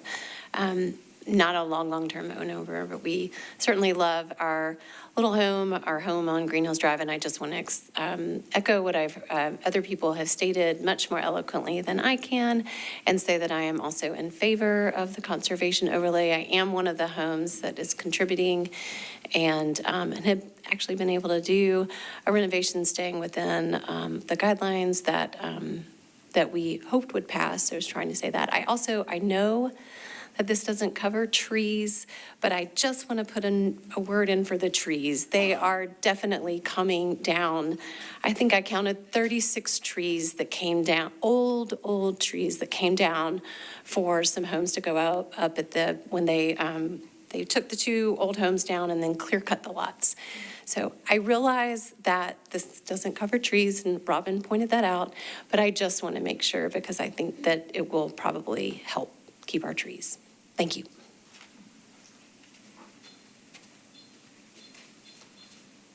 Connie Tolman, 1728 Observatory. My family have lived on North Observatory for 55 years, and I'm here to oppose the proposed overlay. My first concern is impact and representation. The overlay does not affect all homes equally. Based on the October 27 communication with Mr. Jeff Prappett, there are 111 homes involved, 82 contributing homes that are older, and 26 non-contributing homes that are newer. Contributing homes are the ones faced the strictest rules: no demolition allowed, higher costs, possible long delays, and limited design options. Non-contributing homes, by contrast, can still be demolished and are held to a very different standard. That's not equal impact. Those are 2 very different levels of burden. My second concern is the validity of the survey. Did you know only 67 of 111 homes represented? That means more than 44 homes were not included, and 42 of them are contributing homes. The group most affected by this overlay.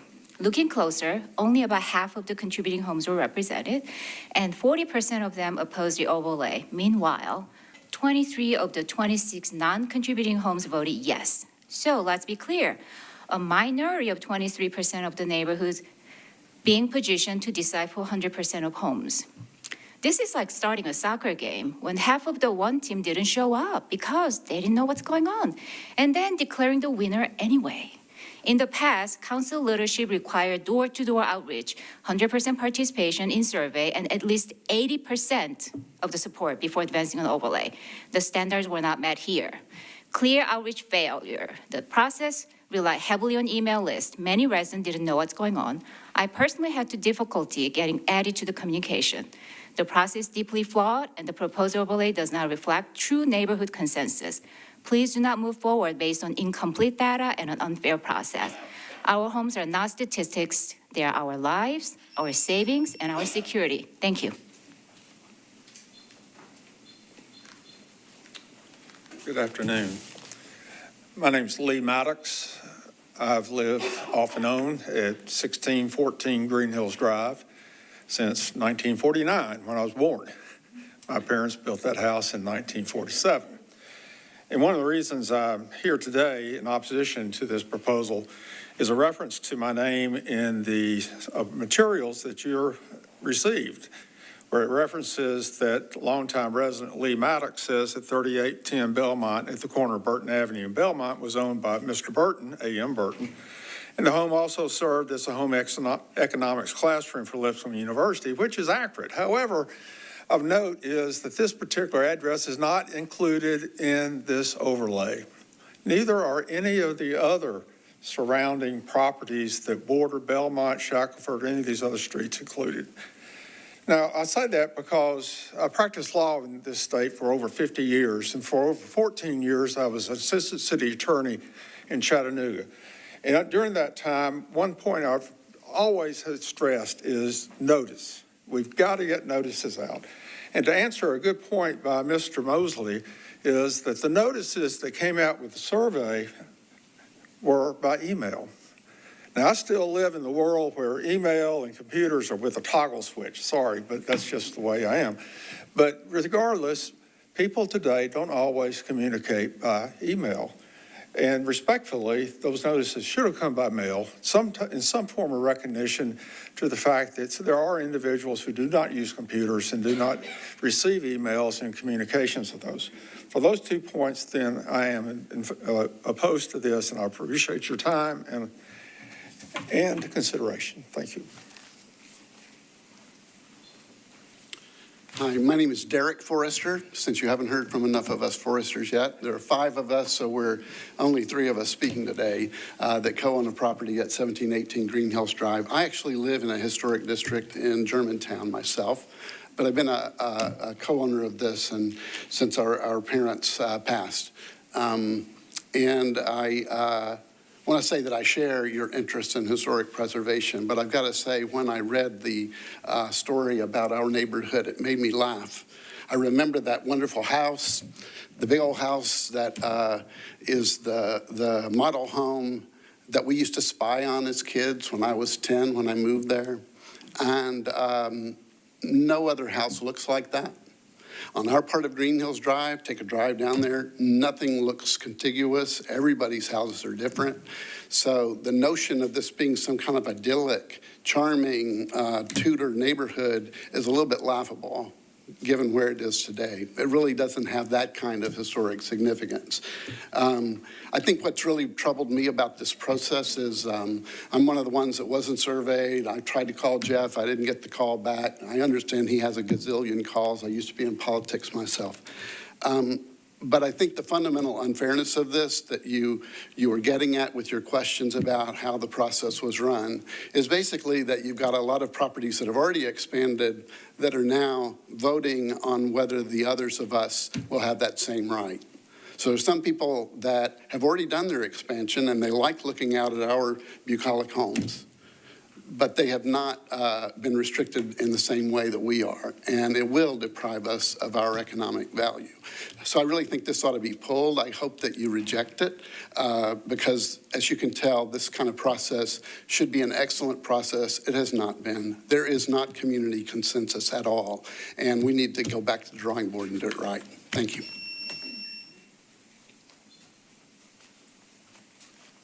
Thank you, Mr. Chairman, and may it please the Commission. My name is Dylan Reeves, and I'm a representative of a group conforming houses opposing the Green Hills East Conservation Overlay. I also reside in a conforming house at 1635 South Observatory. You saw my house in the marketing materials. That was news. But my house has provenance. I've got the original title documents. I can show you the cost of every nail used in my house. I'm proud of it. I can tell you, Wilbur Foster Creighton, how his children grew. You can look at my walls. We share the stacked stone walls that you love in Nashville with my neighbor, Rod Beaverstein, the model house, who also was unaware that his house was being used for these marketing purposes. He's against it. I speak for him here today. My kids, I live there with my wife, whose grandparents live 2 doors down in a contributing house. It's the street she grew up on when there were empty lots. We are here for the long term. My kids love finding Civil War artifacts when we garden because my backyard was a battlefield. We are sympathetic to what's going on. Everyone agrees that there is a problem. But we are here today because there's been a rush solution to the problem without obtaining a coalition. We are a neighborhood that is united. We are a neighborhood that has fought back at times. In 2006, we fought the zoning and we won. And we required 100% response rate. When the Lipscomb tried to expand, we banded together and we fought that. We can find a solution, but the problem here is the lack of notice. We hear a lot about surveys, we hear a lot about statistics, we hear a lot about great meetings. But there's a proverb in the Bible that tells us the first to speak in a lawsuit usually sounds right until someone stands up to challenge him. Those survey results are still secretive. They haven't been shared. Not everyone got them.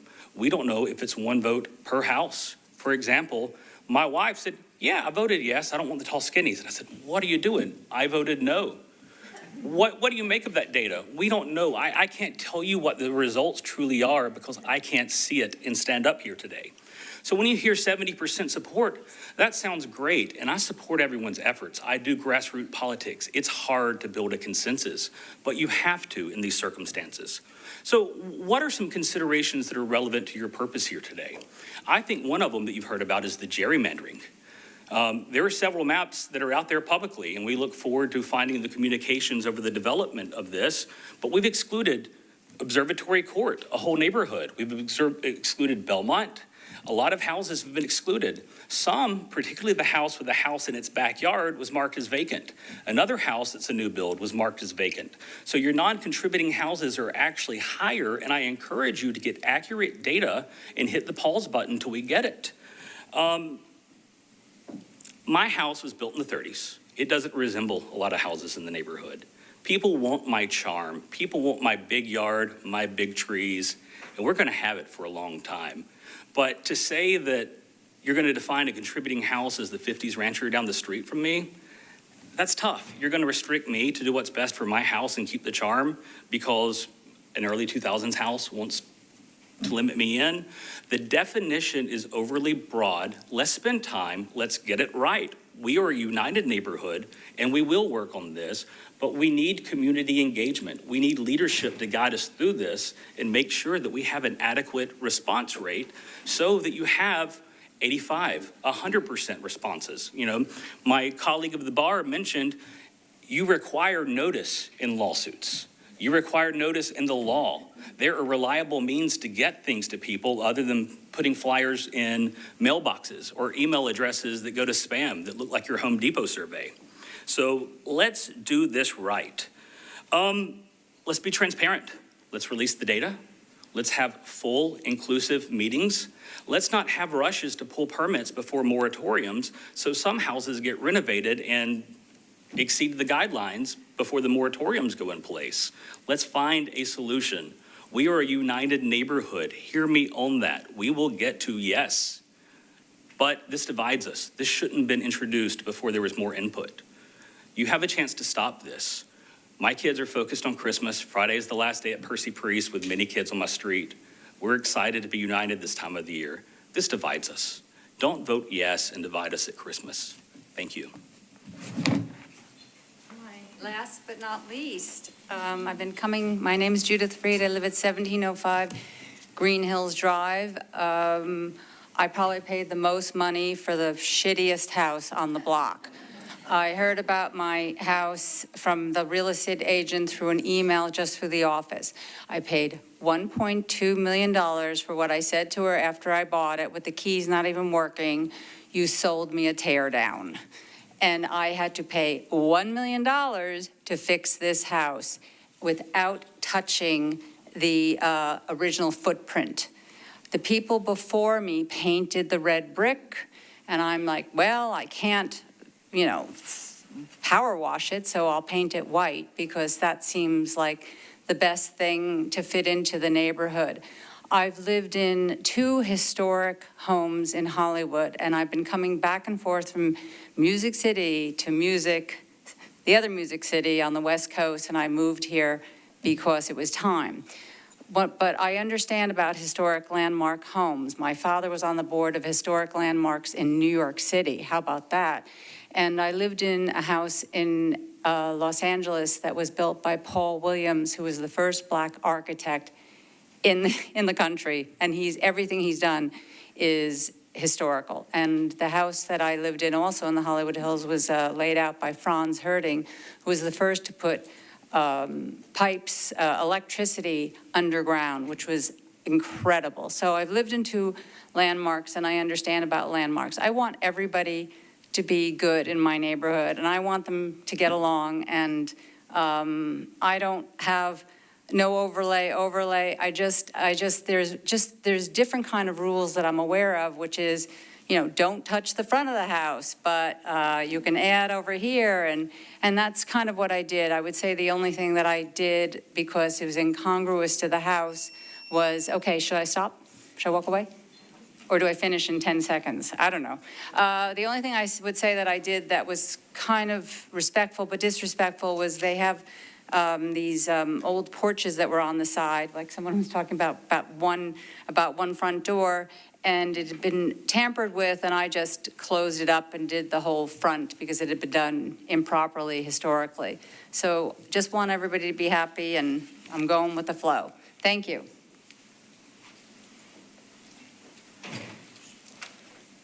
Hi there. My name is Thomas O'Keefe. I live at 1716 Green Hills Drive. Thank you for your service, and thanks for help letting us all speak. I did not prepare a statement, so I apologize in advance if I'm not reading. I'm just telling you I had no plans on speaking, but I decided to. When we had the mayor election in 2023, you know how many registered Nashville voters voted? 21%. I mean, there's no election, even the presidential elections do not have a massive number of participation.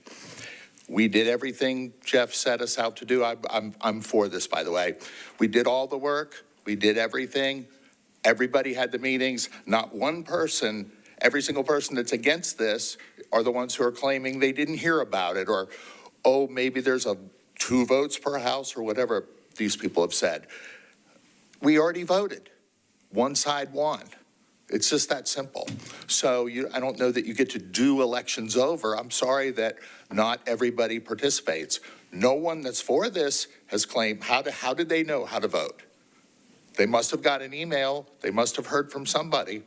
So I'm sorry, but there's elections happen and people win and people lose. And we had a small election with the rules that were set out for us, and one side won.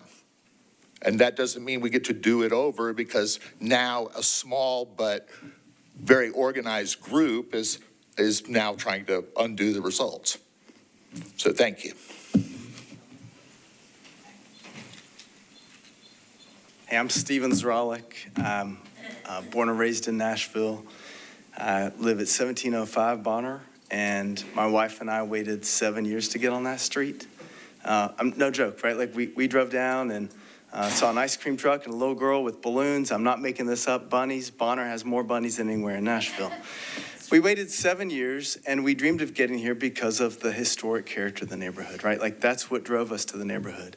You've driven down the street. You've seen on the edges how there are a lot of very non-conforming houses.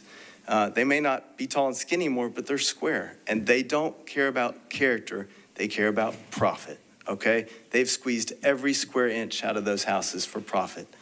We care about character. This commission cares about character, right? I drive downtown. I don't even recognize my hometown anymore. I don't want that to happen to my street, to my neighborhood. And I'm for the trees too. We want more trees, protect the trees. Please support this. It's good for our neighborhood. We want to look back 50 years from now. We all care about value. Everybody here wants good value for our homes. If you look at Belmead Links, they've got a historic overlay. I mean, you can have a conservation overlay. You can do a lot with it. It doesn't take away all your freedom. We urge you to support this. Thank you. Are there others wishing to speak? Do you care to speak, sir?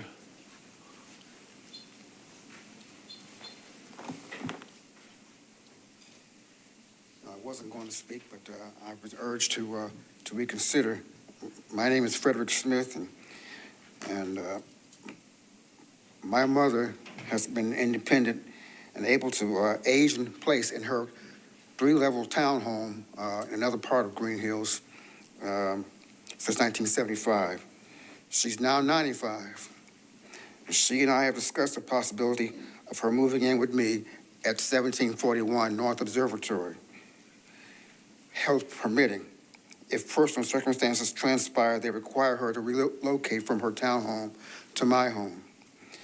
And both our names are on the deed of the property in which I live. We both, however, have concluded that my home would require some significant modification to accommodate both her needs within my home, as well as my own needs, being her primary and sole caregiver at this time. Given that both she and I are on fixed income, this likely would not be feasible with the added hurdle of construction requirements and added costs mandated by a conservation overlay. It seems totally unfair that other homeowners, all of whom much younger than my mother, and I would try to change what's best for everyone else involved, and in effect, wait for those as I and my mother to move on or pass away. It also is understood that no alternative and less stringent alternative has, a provision has been offered to allow for exceptions. Therefore, I respectfully am against the overlay. Thank you. Thank you, Mr. Smith. Anyone else? So, well, on behalf of the commission here, we appreciate all you neighbors coming out, giving your afternoon. It's been a long afternoon. We appreciate you being here. We appreciate the civility of the conversations and the earnestness of everyone who spoke. Now we'll turn it over to the commission for deliberation.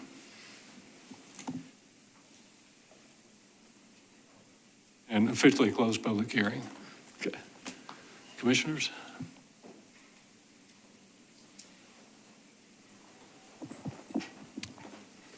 If I could start with a question, what's the status of 1637 South Observatory? Is it contributing still?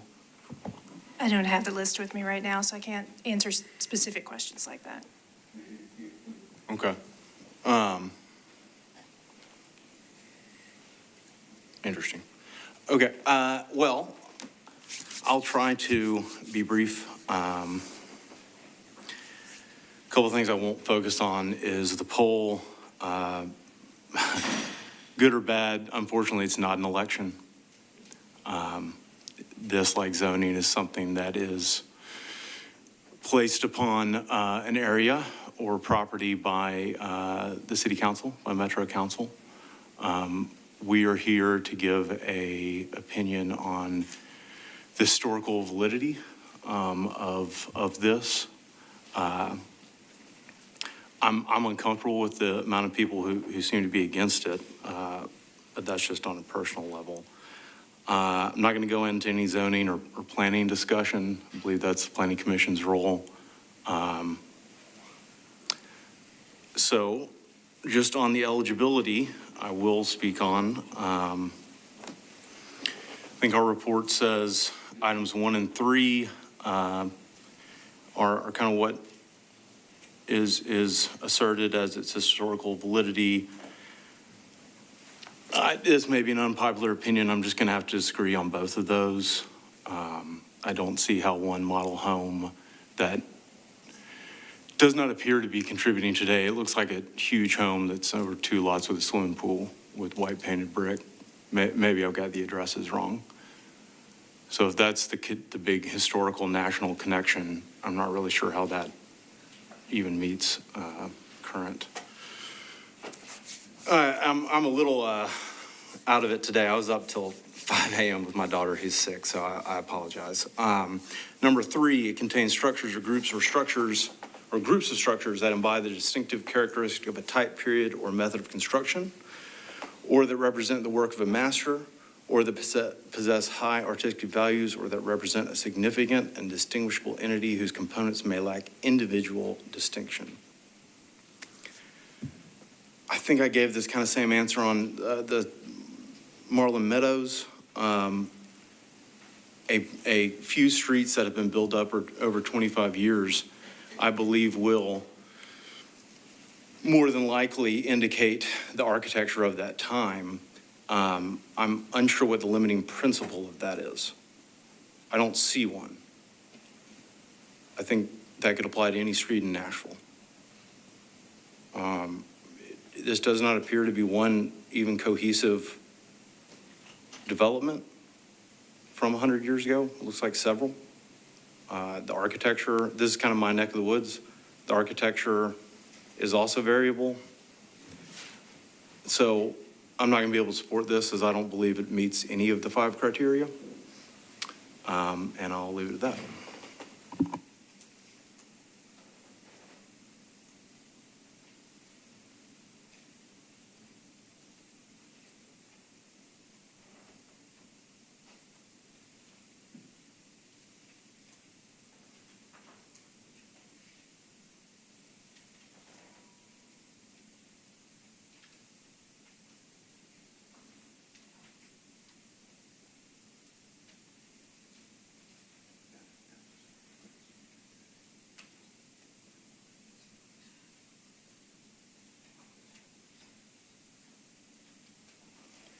I guess I'll say, with respect, thank you for your comments, Commissioner. We don't do a lot of these. Again, I'm a new commissioner for this term, but I served a full term just from 2017 to 2023. And in that time, I think we only went through one of these, maybe, that I remember. So again, our purview is, these are brought from the neighborhood to us, from councilperson, and we, as my former commissioner just said, look at the historic merits. And I think, again, as seeing the deep dive that the Historical Commission has done, the information, there is a difference between a neighborhood conservation zoning overlay and a historic conservation zoning overlay, and I think that's an important thing to consider here. I really enjoyed, reading. I drove through the neighborhood, and, not that every house has to be the exact same. I think that's what makes the charm and character, but they're from a definitive time frame that is listed in this. At least 69%, I think, Robin, you said at the beginning, were dubbed contributing by the Historical Survey. And so with that information, for me, under my purview, again, is leading me towards adoption and agreement with the staff report. And I'd like to hear other commissioners' sayings on that, but that's my thought process on this. Not every home has to be the exact same style. I think we see this all over town in the different zoning overlays that we have. And so those are my preliminary thoughts.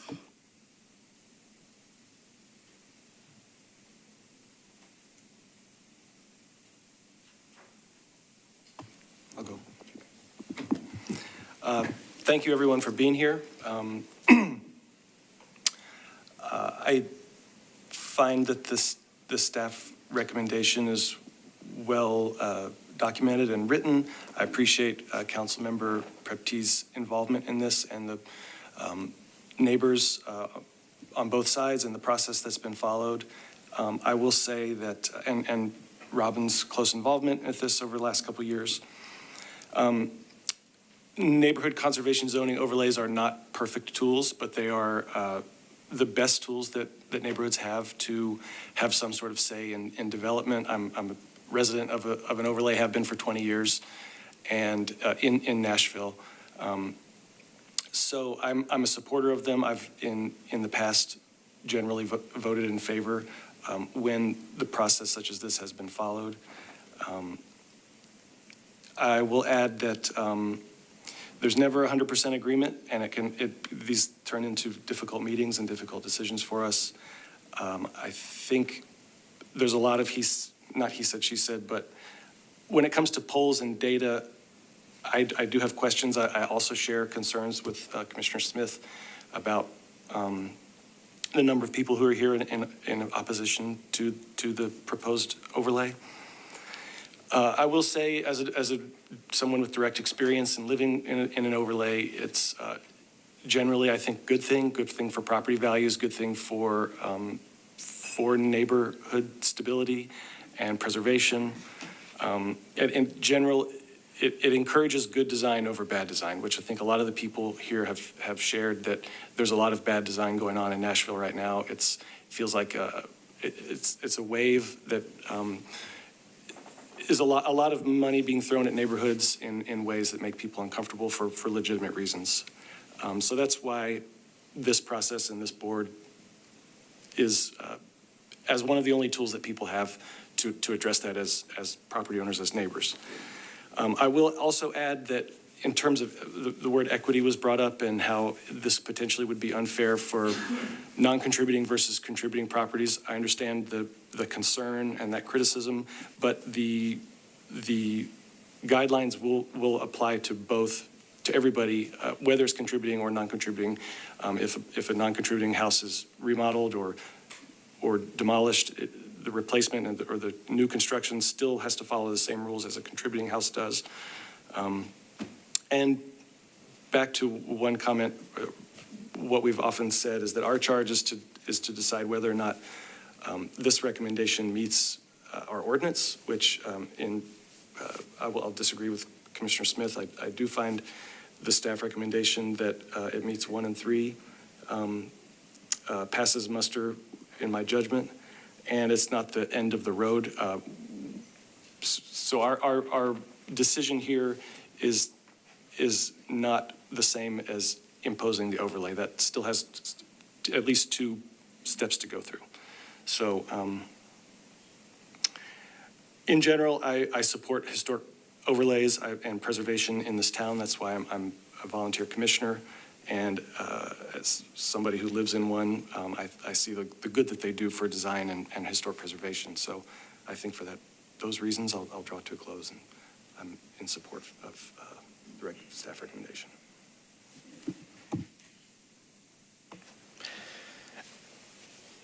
Several years ago, I was in the same seat that you're in. I live in what is now a historic overlay, but at that time, I was a homeowner in an area where an overlay was sought. So I've been through this. I know it's a lot. I'm thankful for everyone that showed up. I will tell you this. Seeing participation from both sides in this volume is encouraging because it tells me you care about your neighborhood. So thank you. We appreciate that. So I've been living in a house in an overlay for, oh my goodness, like 10 years now. And I have to abide by the same rules that everybody else does. And I'm thinking of adding on. And it's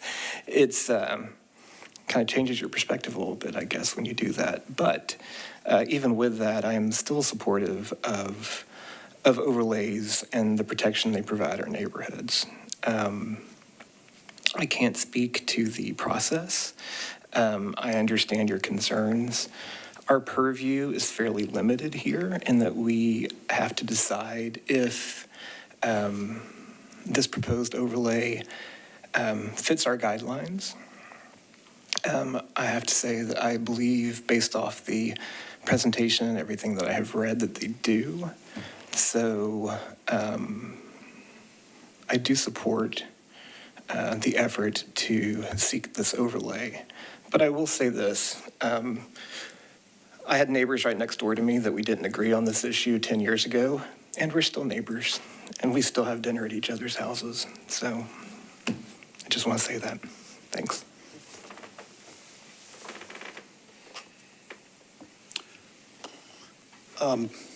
You've heard it before, but I think our charge here is either to recommend approval or provide a recommendation to two following opportunities that folks will have to hear. And one is the appropriateness, does it meet the criteria? And then the second is the guidelines. And so with that said, and I will add, in terms of meeting the criteria, I've read the staff's report, and in my read of it, I feel like it meets those criteria.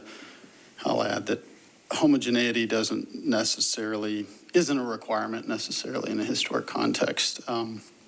Having lived I don't live in one now, but I previously lived in a district that I think some might consider high style, but I think if you dig a little deeper, there are houses from many different eras, workers' cottages across the board that are of great architectural significance to the eye, and then some others that are workers' cottages that maybe have a few little details, but are no less worthy in terms of preserving history or meeting the guidelines.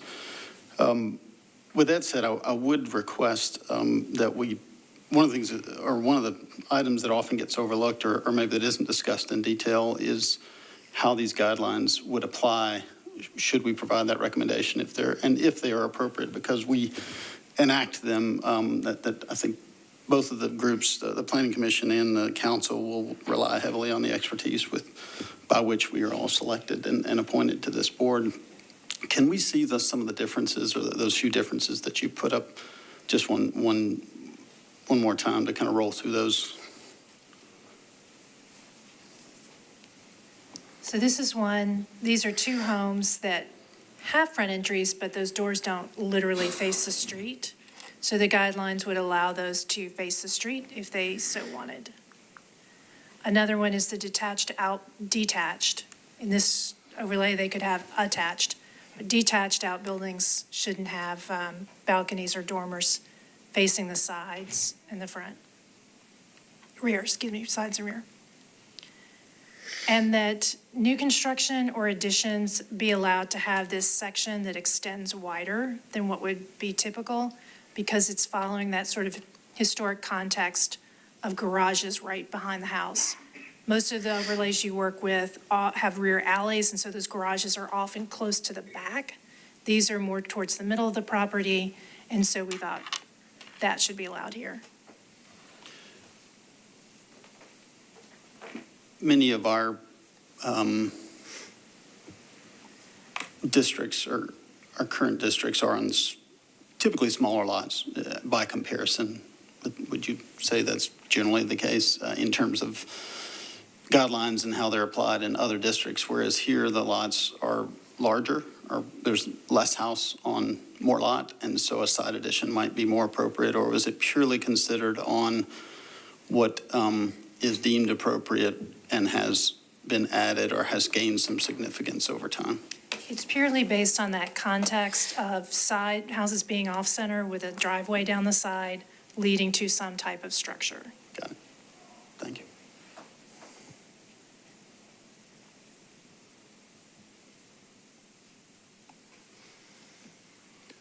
So these are never easy. You've heard from several of us. It was close to 20 years ago when our neighborhood went through the same exercise, and we had some divisiveness and found ways to get together. And as Commissioner Cotton has said, even after the overlay passed, we were able to find ways to still be neighbors and to enjoy each other's company. So I would encourage you to continue what you're doing. You know, there are about 8 historic preservation overlays in Nashville and another 27 neighborhood conservation overlays. And when we look at those, many of those over the years have expanded, including the one I'm in. And I think the reason that you're here is because some neighbors were able to meet with each other and the council member and to convince the council member that the majority was in favor of this. Our goal here in adopting these guidelines is to help the neighborhood do what they want to do. We don't impose that upon them. We never go to a neighborhood and say, gosh, you need to have an overlay. They come to us. And I will say that for those of you concerned about additions and modifications, this staff is pretty remarkable here, working with you on those. I've done 2 additions to my house that's in the overlay, and the staff has added to and made it better. I'm an architect, but they made it better because of their input and guidance. So there's a lot that can be done. Today, we saw one of the projects that had about a 650 square foot house on it that we added double the square footage to it in the addition. So there are ways that you can work with this project. That's an unusual house, has unusual circumstances, but many of you may live in unusual homes as well, so the staff can guide you through that. I'm too compelled by the amount of research and the amount of history. Look at the names that have lived in this neighborhood over time, look at the character of the houses, and I hear the people talking about wanting to maintain that character. So I appreciate you being here. I'm going to be supportive of this. Are there any other comments by commissioners? I just have a very brief comment. I really agree with Commissioner Price and what he said. These overlays really promote good design, and that is to the benefit of the entire neighborhood. And along with Commissioner Stewart, I would encourage you all to still keep working toward this. Appreciate everyone coming today, but I agree that our purview is that as a group, the neighbors came to suggest this. We didn't impose it on anyone. And I do find that it does meet the criteria of which we are bound by. So yes, I support the proposal too. Now I'll keep my comments relatively brief. I'm in support of the staff's recommendation, but I have severe reservations about the process, and I was really compelled by some of the revelations or the people that actually did the math on who participated and who did not. So it came up with a number of around 40-some-odd%. I would have been a stronger supporter if that number was at least 50 or 60 somehow, where we could have a substantial majority. But having said all that, and given what limitations are placed upon us as in this body, I think I'm going to support the staff's recommendation.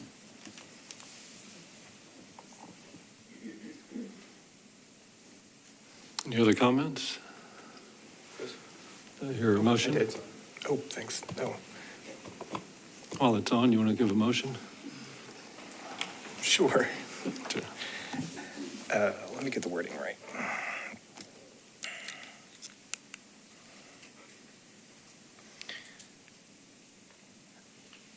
I was so moved that we recommend approval of the Green Hills East Neighborhood Conservation Zoning Overlay, finding the area to meet the criteria 1 and 3 of the appropriate section. Second by Commissioner Cashin. Does that include the design guidelines? And yes, that includes a friendly amendment of the design guidelines. Yes. Okay. All in favor? Aye. All opposed? So that's one opposed. One opposed. And if I could take just a moment, I wanted to address one comment, and that's the concern that they won't be able to make their house accessible. And that, of course, is not accurate. You have reviewed a lot of projects, even elevators, that when people have wanted to add those. And maybe there's a need to change a window to a door to access a ramp. Those are things you have reviewed and allowed for routinely. We don't even review the ramps at all. And at least in my experience, having worked with my mother, a lot of the revisions were interior, and you don't review any of the interior alterations.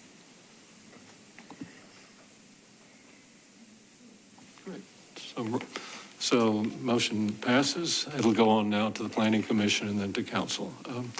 Robin, what's next? Next is, I believe. Thank you for coming, by the way. Does Commissioner Jones have a report for Metro Historical Commission? Not that you have to, not putting you on the spot, just checking. No, that's fine. And a Planning Commission report? I'll give a brief update as was kind of requested. The Planning Commission supported and a new Metro ordinance, I'm reading now, BL 2025-1007, that expanded the DADU eligibility to basically every non-single family parcel in Nashville. So if it's not RS, it is DADU eligible. There are some safeguards or restrictions in place to keep that not diminutive, but in scale with the home it is detached from. Do what? So there we go.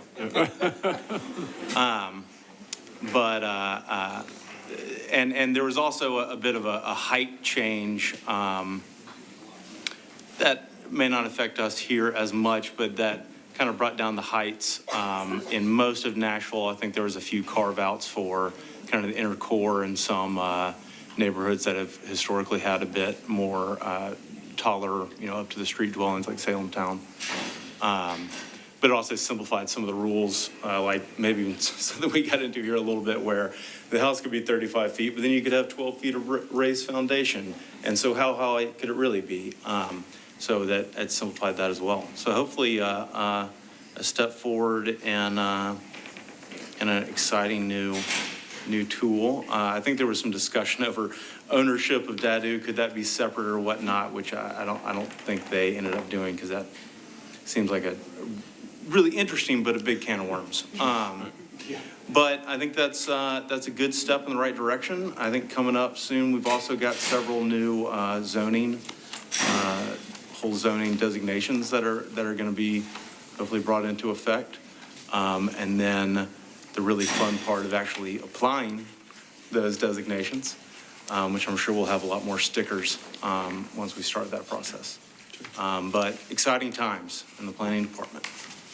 And and just in case you have a question, the housing and infrastructure guru, Craig Claxton, is here if you have any questions about what this all means. Obviously, the DADU legislation doesn't change the guidelines. They still exist. But we knew you might have questions about the bigger picture and what else is going to happen, because in a way that indirectly affects what you do. Craig?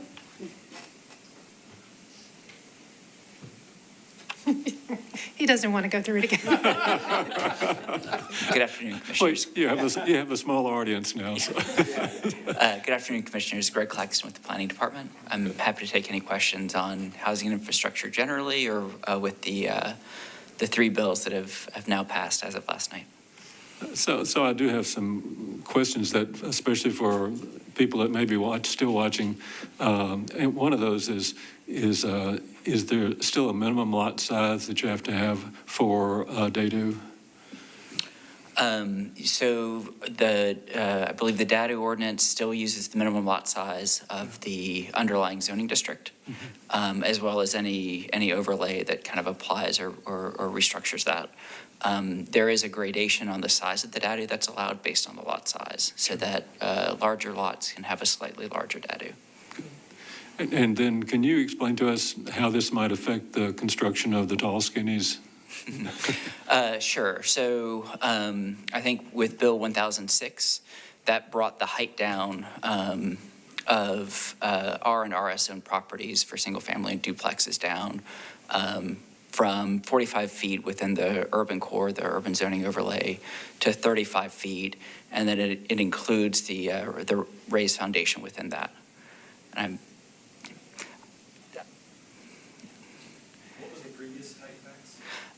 so there wasn't a specified foot limit height outside of the UZO, but within the UZO it was 45 feet with the potential for 7 additional feet of raised foundation. So in theory, you could get up to 52 feet And so this brings that down significantly. It also specifies a shift in stories from 3 stories to 2.5 and provides some guidance on what a half story would be. You answered my next question, which was in terms of massing and roof shape and some of those other things. Planning policies maybe not the best tool to argue about roof shape or to influence, maybe not argue about, but to influence roof shape. That's not what you necessarily set out to do, but certainly a significant reduction to go from 45 to 35. I mean, 10 feet floor to floor is, in terms of saleable real estate, I guess, or what people are expecting, that it would be hard to yield a 9-foot ceiling height and a 10-foot floor to floor. And so if you do the math there, you can kind of figure out that you may start seeing fewer, well, you would definitely start seeing fewer 3-story homes, and that a 2.5-story home would be the norm now. And I think just in terms of scale from the street, that'll mean a lot to the neighborhoods of Nashville. Hopefully good development. Less unused wine rooms and whatever the hell else you want to cram on a plan that you can sell at whatever rate. Yeah. So specifically, if you're, I feel I'm moderately informed on these, right? And I feel like I'm in this industry, and it's still hard to, what are the words, they were using words, I was like, what is this word that they're using? So if I'm just a person or something, all my friends come to me with these questions, they're like, what does this bill mean? I'm like, I don't know why you're asking me. So specifically, because I'm more informed than they are. So if someone wants to know what they are now allowed, a lot of my friends are now, I'd love to add an apartment, just something to, something like that. What's the best way just for a homeowner, property owner in Nashville, historic district or not, just anywhere, to find out what is applicable and what to their specific situation? Sure. So I think for folks Where would they go? So there's a couple of resources. I think one, for folks who are comfortable going online, we have a tool called Parcel Viewer, which is linked through maps.nashville.gov. And that allows access to a wide range of kind of mapping information. But one critical thing, the thing that comes up by default, are the base zoning districts. And so that's kind of always the place to start. If you need some help interpreting that, or you're not comfortable going online, the planning department does have a sort of a front counter where people can call up with questions about their specific property, what they can do, what rules apply to them, that sort of thing. It is so unique and customizable to what part of town, what your district is, what different overlays apply, that it's tough to generalize. But I think those are 2 good sources of information. Also, I don't know, I might be one of the highest uses of Parcel Viewer of anyone in Nashville, but it's new. It got changed. No, it's going back. It's going back? Oh, thank God. No? I think there's... Well, anyway, I went on yesterday to look at some things from my report, parcel viewing, as I do, and it looked different, so I don't know. That's a whole new website. Yeah, it just switched it started to switch a couple months ago. Well, it just affected me this week. So there was a long-time Parcel Viewer that was static for a long time. They upgraded it a few months ago. I think the performance wasn't what they were getting. So I think this week they may have shifted to a new one that I experienced seemed to be a little bit snappier than a couple weeks ago. Of a data-driven question, you may or may not know the answer to this off the top of your head, but I'll ask it anyways. In terms of new apartment starts, and I don't go out much except for go to and from work, but I live closer to the urban core. And so while I still see apartment starts that are happening in my travels around the inner city, it seems to be the frequency of those is less, and that occupancy is waning maybe. Is that true just from me looking at lights in recently completed apartments and so on and so forth? And how does that compare with any trends in single and multifamily housing that aren't, mid-rise, high-rise apartments, sort of urban core? Sure. So it's been a while since I looked comprehensively, but I would say Starts on new construction for large apartment buildings is definitely slowed. It hasn't stopped. We do see some sort of still coming in. It can be sometimes tough to gauge, like until the construction gets underway, really what is moving forward and what is just someone trying to sort of position to be ready for when the market picks back up. My sense of the sort of vacancy and occupancy rates that we have going on right now is that for a very long time, we had a very, very low vacancy rate. So it was very, very tight to find an apartment. We have improved, like we had kind of a big shift in the market post-2020. We had a huge boom in construction following that. The construction and the availability of new units has caught up to demand. And so we've got a little bit of excess supply. But we continue to see pretty steady absorption. Mm-hmm. And so I think we've got maybe a year of excess supply in terms of vacant units. So it's not a sort of a dramatic thing. It's sort of a big correction, and it's evening out a little bit right now. But anecdotally, as someone who works for a company that builds apartments, we haven't started any in the last 3 years. We just started one. It's really cool, affordable development on Dickerson Pike, which is great. But with that, I mean, all the data that I've gone to for different events and people that do this, they say, we're at a surplus now, but with just the growth that's still happening, we will be at another shortage because nothing was started for 3 years. And then there's also just the different variations of like super luxury. That was great.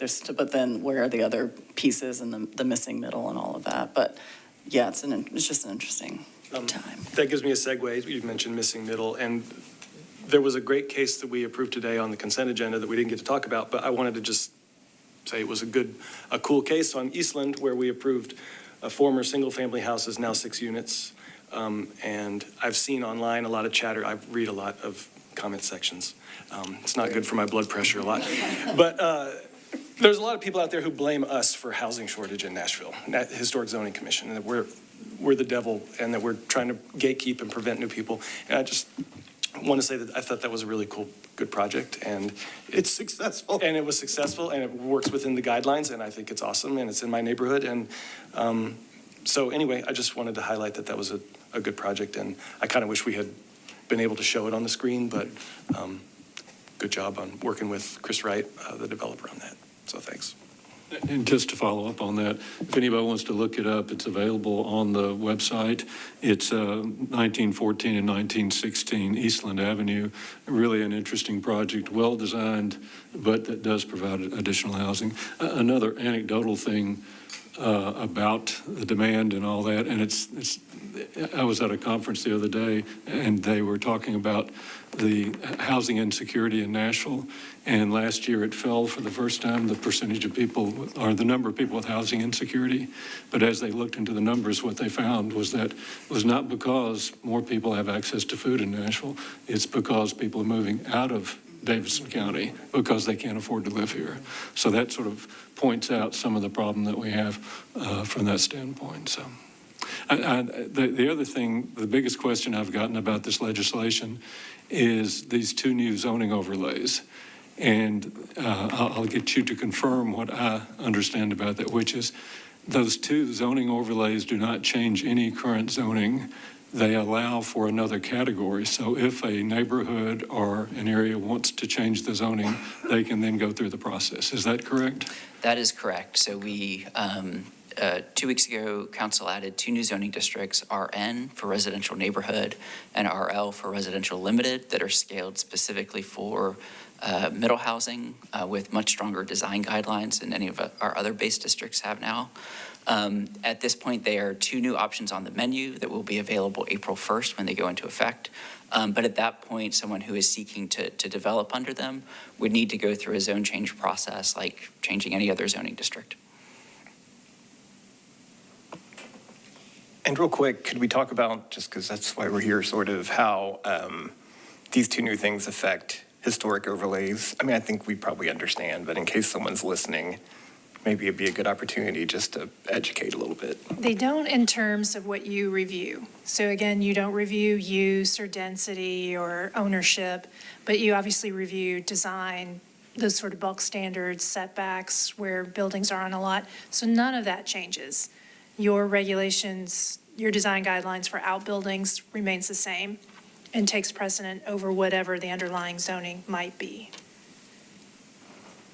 Thanks, Robin. Thanks for asking. This has been a good session. If anybody else has any thoughts or comments, but I appreciate you being here. I appreciate the working together, the different departments, and helping us to understand, and hopefully anybody that might still be watching to understand a little bit more about all that's changing. Thanks. Of course, thank you. Thank you. Thanks. And Rob, can I real quick, I said no, but I pulled up my thing, and I would like to say just two quick Oh, things. good, I'm sorry, yeah. I'll promise I'll let y'all go. So Historical Commission, so just as a quick, I think everyone know, I don't know what these people, what you all know versus, but obviously Tim Walker, long time director, has retired. That's effective, and so with that, this past meeting on Monday, we have begun our search, the new executive director search. So that's with, obviously, Metro Nashville, HR departments leading that with some of the folks on the Historical Commission. So those will be the next couple of months, ideally, to have someone, I think, March or April, found and hired. So that's exciting. So you can keep up with that. And then a shout out, Mayor O'Connell has appointed Dr. Williams as the Davidson County historian. I think he still has to make it through some Metro Council rules, so, I don't know. Let's hope. Went before the committee last night. Okay, the Rules Committee? Yeah. You're still standing, so that's a good. Yeah, so the big day will be January 20th. Okay, Awesome. so, Good. yes, so, Great news. shout out to Dr. Williams. And then there's a lot of cool historical markers coming up. I think you can find those on the Historical Commission's website, but if you're ever interested in those, that's a lot of the great work that they do. I love hearing about them every meeting that we go to. And then obviously Nashville Sites is the tours that are offered through Historical Commission that are great to look up. That has its own website. You can Google Nashville Sites. And I believe that's pretty much the things I think that, I will announce every year, the Nashville Conference on African American History and Culture will be, mark your calendars for Friday, February 13th, 45th annual conference. So the details will be shared probably soon, around now time. And so you can look up information on that, but mark your calendars if you'd like to attend and look up that information. Thank you. Very quickly, I'm the co-chair for that. Ask him for all the information. It's going to be on February 13th this year. At the Avon Williams campus? Yeah, so pre-Valentine's Day thing, so get your sweetie in and come learn some history. I'm also I'm the Director of Public History for the Nashville Sites. And, we just completed a tour of the public square and had the mayor and vice mayor narrated, so it's going to be pretty cool. Oh, fantastic. Well, and then with that, I'll put Commissioner Mosley on the hot seat. Do you have a DTC update? No formal report other than to say we continue to see cases. They're fewer. If you don't know what the DTC is, the Downtown Code. The Historic Zoning Commission has a representative to that, and not often that we see cases that involve historic assets. We did in fact review one, not at the most recent meeting, but the meeting before that. That's down near Municipal Auditorium, and generally there was an addition to the top of it, and there was just some balustrade and some things we looked at that just weren't gonna work out, but generally applaud the efforts there to preserve that structure, which has a long and interesting history. Certainly varied architectural history as well. So, and beyond, there's no additional report other than that. Thank you. We actually have a couple of things, if I could keep you just a second longer. Next month, the agenda will have the Planning Commission logo. Pretty much everyone is moving away from using the city seal, which we have used for years. So I've actually been working with ITS for several months on the CityWorks permitting program to auto-generate our initial agenda. So this seemed, they're almost ready to complete that, so this seemed like a good time to go ahead and add that. So it'll look different, but it's not really different, it's just logo at the top. We made 3 changes to the application process, which I've emailed to you as well. And one is revisions will no longer be accepted after the final application deadline. The reason we're doing this is because, as you well know, our timeline is very short. And staff is really struggling when people have multiple layers of revisions.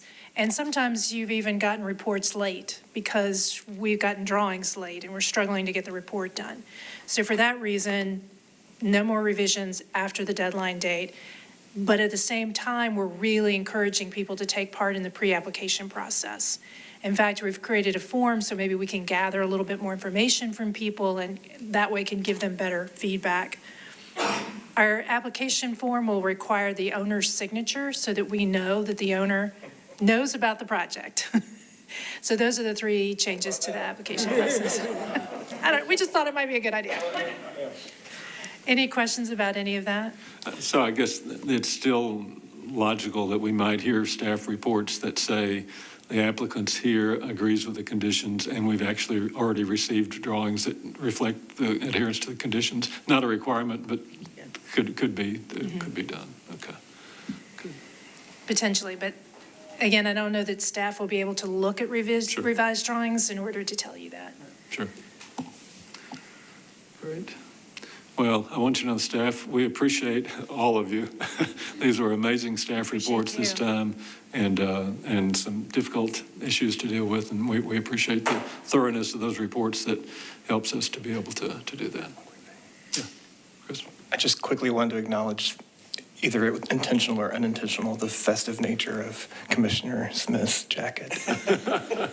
I can't see it from here. Okay. A strong second showing by the red sweater, but that's very nice. Great. So I guess with that, we're adjourned. Thanks, everyone.